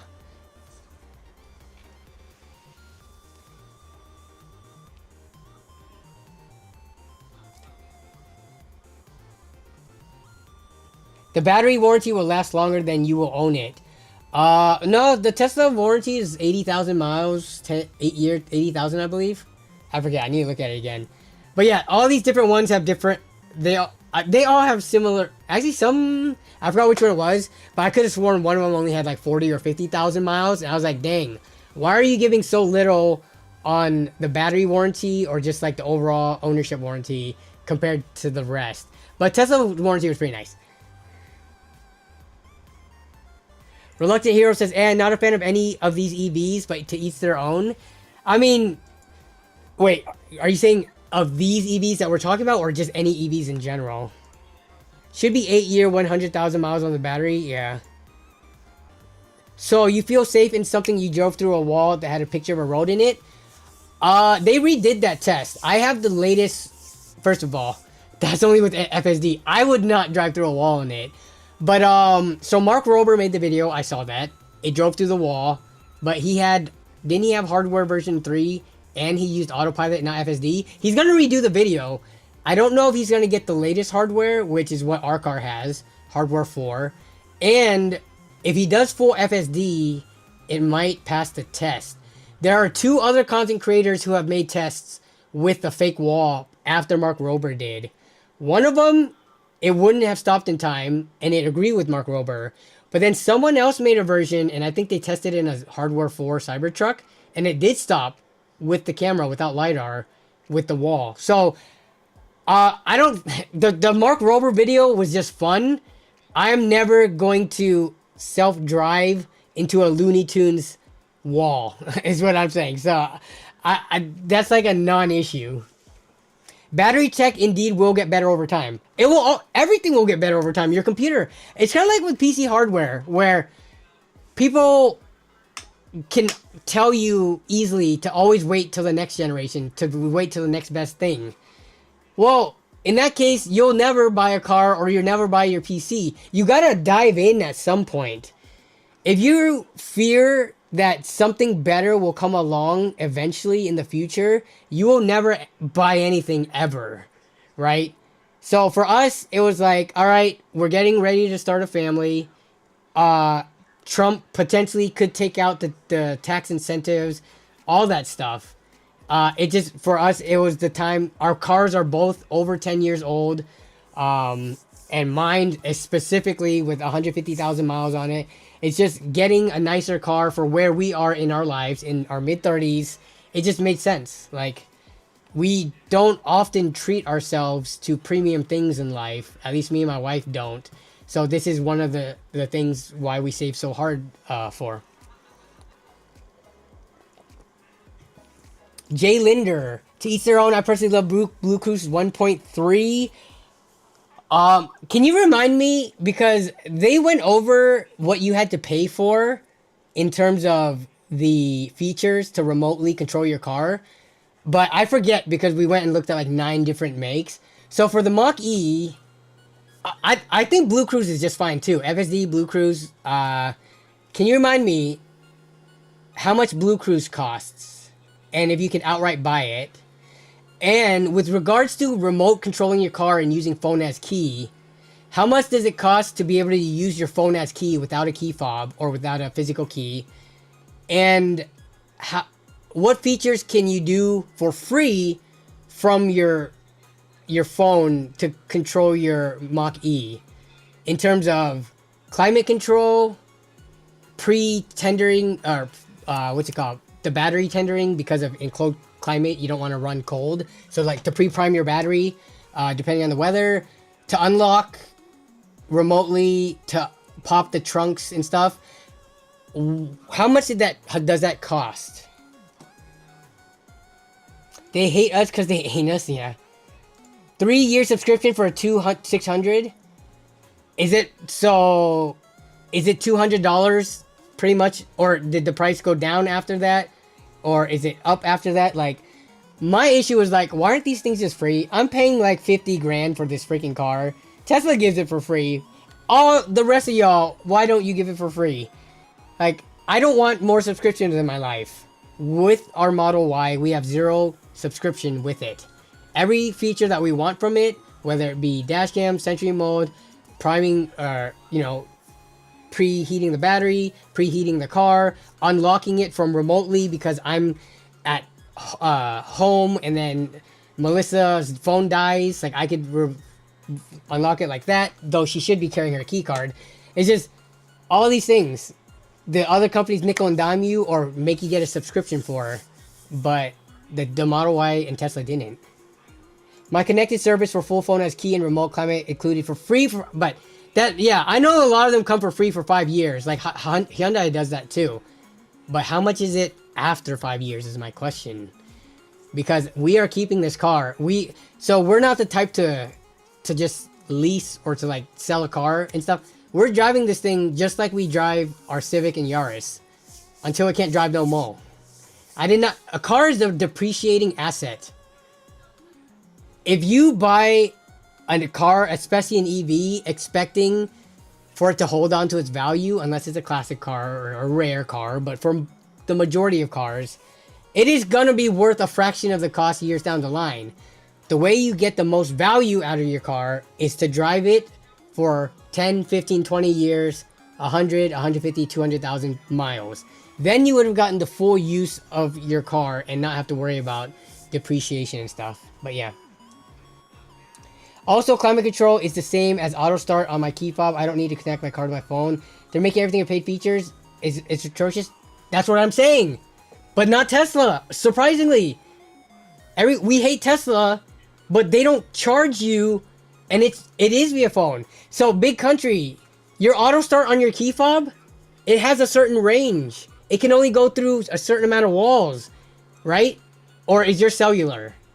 If yours is cellular, then yeah, you could do it anywhere. But there is value to being able to lock your car when you just reached the airport via Uber and you're like, shoot, did I lock my car from home? And you can lock it from 50 miles away. Like, I know it sounds weird, but there is a lot of value to being able to, by cellular, lock your car, or to do it manually if you want, next to it via, whatever reason, with key fob. Unless you have 4 kids, then you need a Model X. Model Y has a 7-seater option. You can pull up additional seats in the back. We didn't get that one, though. Not to be confused with Blue Chew. Exactly. Jay Linder says, Blue Cruise is a subscription for $600 and it's more expensive now. Climate, etc. is much cheaper. Yeah, okay, so I get it. You can get but my issue was them charging any subscription at all for remote controlling. I was not a fan of it.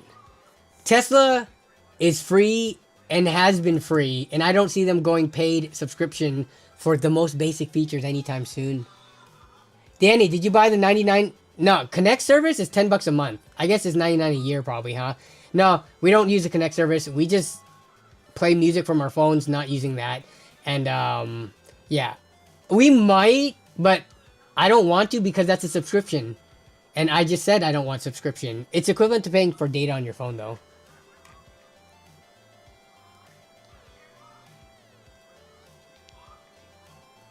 I have a Model Y long range 7. Oh, 7-seater. Yeah. We have mine would be the MYLR all-wheel drive. I don't know. All the little acronyms for it. Tesla FSD is $99 a month. Oh, you're talking about the FSD? No. No, I'm not paying $99 a month for a car to drive me around. I would buy it outright if they lowered the price to like $2,000. That third row is very small, but I am Asian, and my family is Asian. We'll put the smallest people in the back. I agree with you. It is too small. Same as the Wi-Fi in a Chevy Trax, yeah. They are not charging you yet. Wait till they start hurting for money. Look at BMW with heated seat subscription. I thought the BMW heated seat subscription was from the beginning, wasn't it? But you're right. Any of these companies can start charging. But even if they started charging, I still thought the Tesla was the best fit for us because Sentry Mode and dash cam, and the price.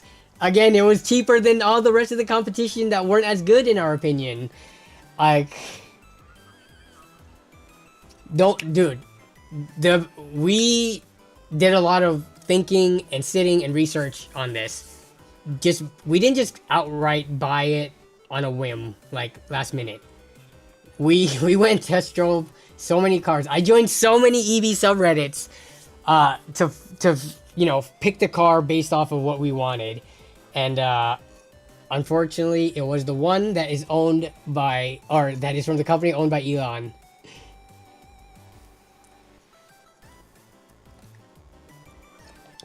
Alright, we gotta end the stream.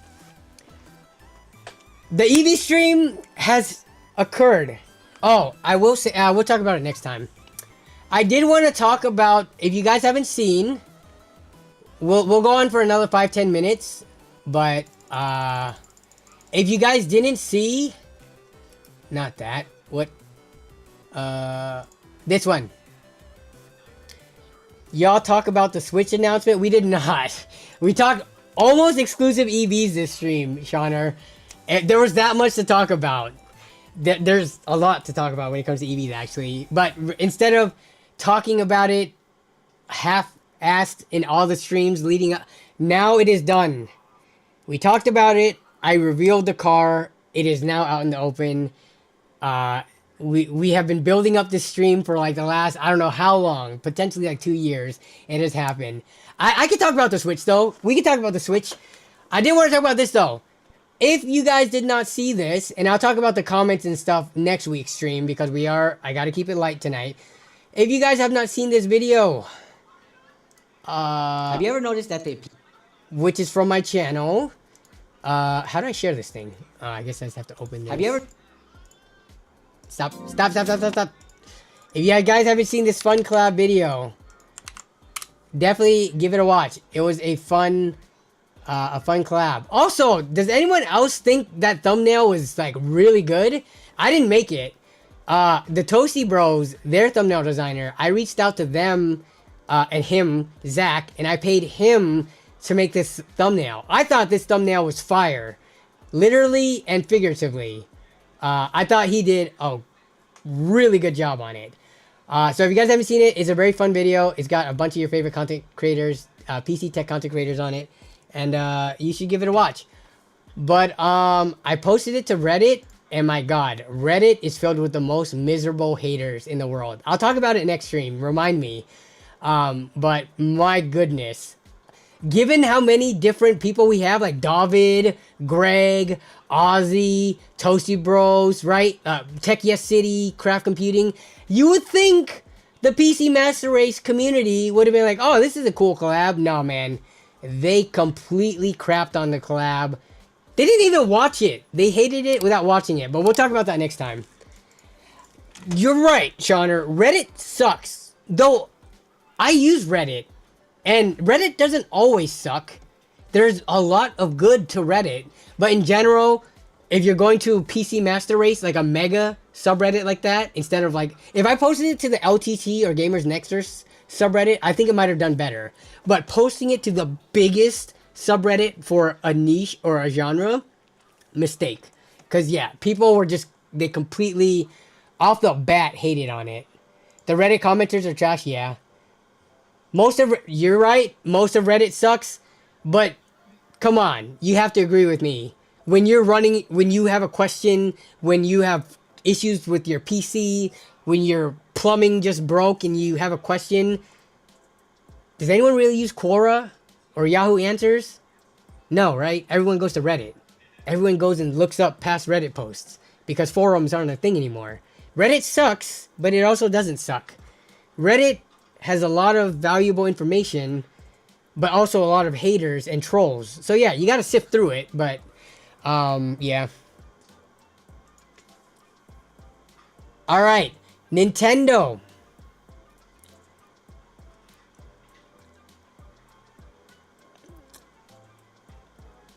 Stick a Made in America sticker on your Tesla. That'll shut up Elon haters, America. No, I'm just gonna put a Tesla badge and maybe a Yaris badge on it. That'd be hilarious. I don't think... Melissa hates my Yaris. She doesn't hate it, but she doesn't like it. She thinks it's a crappy car. But, so I don't know if she'd be a fan of putting a Yaris badge on the Model Y. But yeah. It is definitely more bad. Unfortunately. That's why you gotta wait till stuff gets upvoted and stuff. But my post got downloaded instantly. I just bought a used Model 3, 60,000 miles for under 20K. Best decision ever. Cheaper than a Honda Civic. The used model... Depends on the year, though, too. But, yeah, the used ones... I'm assuming you didn't get a Highlander. I like the look of the Highlander Model 3s. The refresh. But, I mean, for under 20K, it's kind of hard to, like... Teslas are now almost disproportionately cheaper used than what they should be compared to other used cars because people are flocking from Tesla in droves because of Elon. So if you don't mind the Elon and you like the car, you can get a used Tesla even cheaper now. When we bought it, like the price of used Teslas were going down, but not as soon as he did the Sieg Heil Hitler salute. I think that was when a lot of people jumped ship. So, like, if you're looking for one right now, buying used, you better buy it now before they eject Elon from Tesla, and then the stock goes up, and then the cars become valuable again. if you're somewhat interested in an EV for cheap.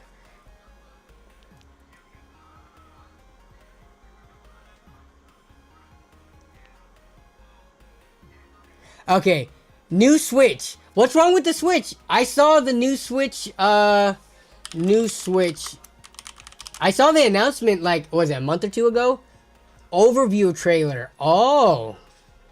Okay, maybe we talk about this next week. Let me take a screenshot of this and post it into our... let me see. Let me go to Nerd on Budget. Streamers. Stream submission. So we talk about this next week.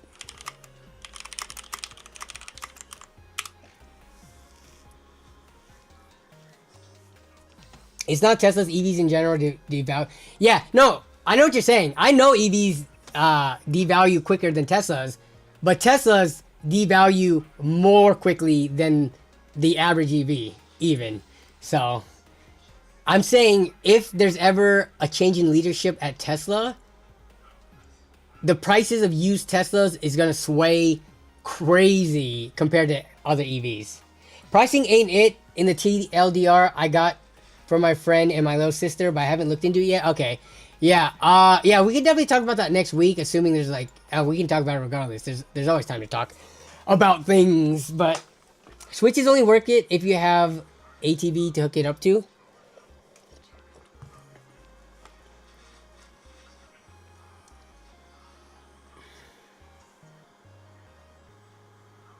Nothing better and sweeter than poor people hate. Wish they could bottle it. Oh, wait, what are we talking about now?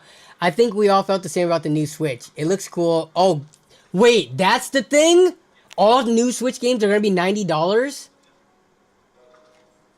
I think I did see a thing about that. I didn't know it was specific to the Switch. I thought they were just talking about games being more expensive in general. Switch 2 games? Look at these. Within the last 24 hours. Wow, that is... Arflet, where were you with the tech news on this? This is the tech news drama. $90.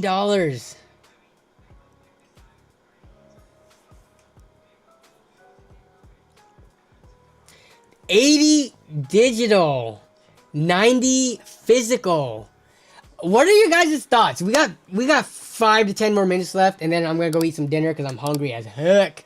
But what are you guys' thoughts about physical versus digital? I don't like digital for some reason. I get it. It's a little bit cheaper. But didn't Nintendo get rid of some stuff from the Nintendo store, like digital products or something, on the DS? Am I remembering this wrong? Something about having a digital or a physical version that's not tied to my account that I could say, hey Jason, would you like to play game X? And I can still play this game X? Instead of like, when you own it, it's like Steam too. You're owning the right to play it, but if they ever took it offline, or if you want to share your games with your friends, Steam does have... I can't share with Jason. I can't share my Steam library, and Jason can't share with me because of our Steam account differences. So, and not all games are shareable, like online games that are tied to certain accounts, you can't share those. But if you had a physical version, you could share it. I'm pretty sure you can't share games like Diablo 4 because it keeps track of your character's progress and stuff on your Steam account if you have it through Steam and not Blizzard. But if you got Diablo 4 for console, a physical version, you could pass the disc on to somebody else and they could play it. So there's like no... Aside from less waste and the cheaper cost, what are the upsides to digital?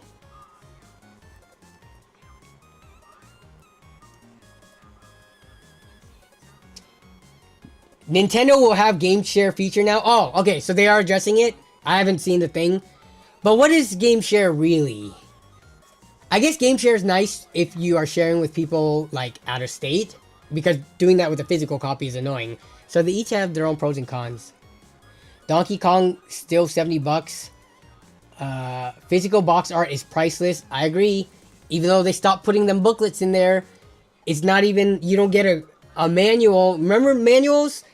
I miss those. Physical is worth it, so you can read. Good point. I didn't even think of that. You can tell I'm not a console person. Or, I guess PC people don't really buy physical copies for the most part. Except for like collector's edition stuff. Like up there. But, yeah. You can resell.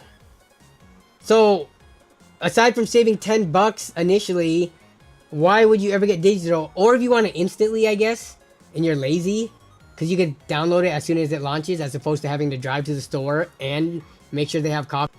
No. We good? Are we good right now? OBS for some reason disconnected. El Paso says, honestly, you're treasure, helping people both here and Reddit. Plus, you're a really good person IRL as you're in streams. You don't know me in real life. What if I'm a horrible, horrible person? No, I'm kidding. I try to be the best person I can. And I feel like YouTube definitely, it keeps me accountable, right? Because if I mess up on stream, or if I mess up in a vlog, or if I mess up anywhere, like, I'm gonna... You know, you can't mess up on the internet, right? So, trying to be a good person, like, we should all strive to be, but when you have a camera on you as much as I do, it definitely, like, makes sure you don't mess up. But, thanks for the kind words, I appreciate it. Nothing to read on the toilet, exactly. I used to read my World of Warcraft manual so much on the toilet. I can't never do digital. I can't never do digital only for Nintendo because they shut down. I can't... You just double negative this. I can't ever do digital. Why did you have to make it so hard to read, Evo? The only upside is you can have all your games and they never get lost. This is true. That is an upside. They don't get lost until Nintendo cancels the service. Look, in the year 3000, when these are all relics and all of our Nintendo accounts don't exist anymore... The only way people are going to play Nintendo Switches is if there was a physical system with a physical... I guess there will be emulation by then. Never mind, I take that back. That's not part of the argument really anymore. Fortnite still free? Yeah. I like digital, but pricing is ridiculous? Yeah. Scratched or damaged disc carts do suck. But the good thing is they make so much of them that you can buy a second copy down at, not GameStop, but your local game store for cheaper.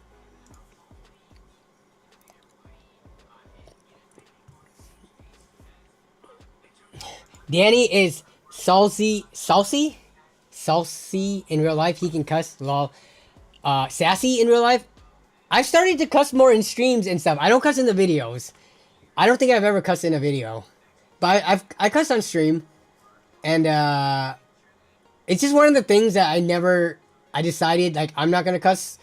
My friends and people cuss, like, on the LAN party stories video. My friends and stuff, they cuss all the time.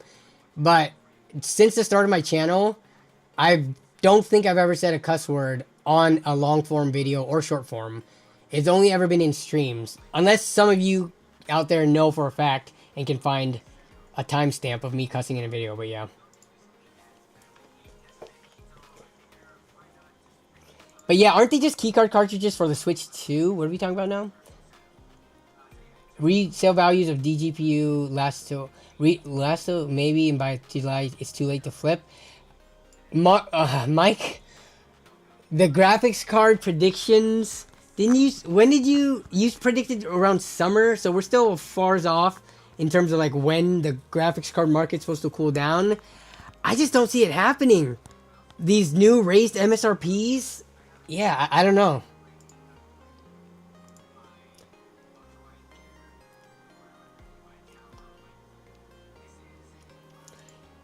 Not gonna lie, I didn't notice you cussing, but that was also like 2 years ago now, and I cuss enough that I may not pick it up as much. I try not to cuss. I think because people, it is so easy to start cussing so much that the cuss word has no weight to it, if that makes sense. Cuss words are like, not sacred, but like, you should only use cuss words when they're warranted. If you cuss like a sailor in every other sentence, then it has no meaning, it has no weight, there's no significance. And growing up, I did cuss a lot. I went from not cussing at all in elementary school, changing school districts to like a really, really bad school district, and everybody cussed, and then I had such a potty mouth. But then, and still through high school, and even through college, but then at some point I was like, wait up. just it is not normal just to talk to other people like on a day-to-day basis, friends and family or people you know, it's whatever, but like in a professional environment at work or even at the grocery store with the clerk and stuff like that, cussing is kind of weird. Like, so I eventually at some point decided to myself, I'm going to make a conscious effort not to cuss as much anymore because I was cussing too much. And it's just kind of like, it's what the immature or like, you know, edgy kids do. Once you reach a certain age, I'm not saying everybody who cusses is like a kid and childish and immature, but like after you reach a certain age, like you realize like, yeah, you know, I'm a fully grown man. I was about to say grown ass man. I'm a fully grown person. Like, should I really be cussing as much? Probably not. I'll tone it down. So that was the reason for it. Though, I mean, I know people from all walks of life, of all ages, that cuss and do not cuss. For me, it was a personal decision that I made to try to cuss less. Yeah, I've definitely cut back from when I was the worst. Yeah, I feel like as you mature, you definitely do realize like, okay, I sound like an idiot, like cussing like 7 times in a sentence. Maybe cut it back a little bit. So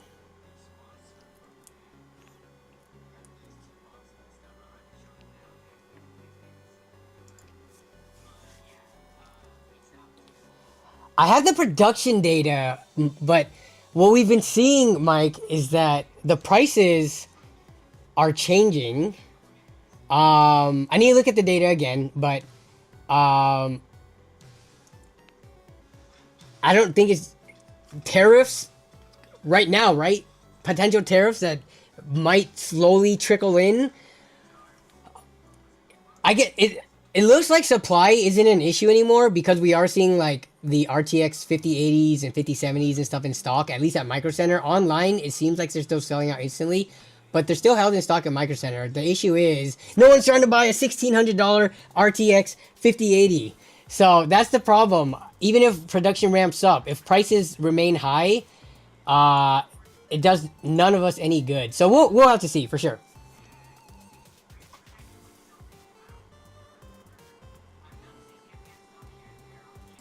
Okay. I think that's gonna be it for the stream. So it was a fun stream tonight.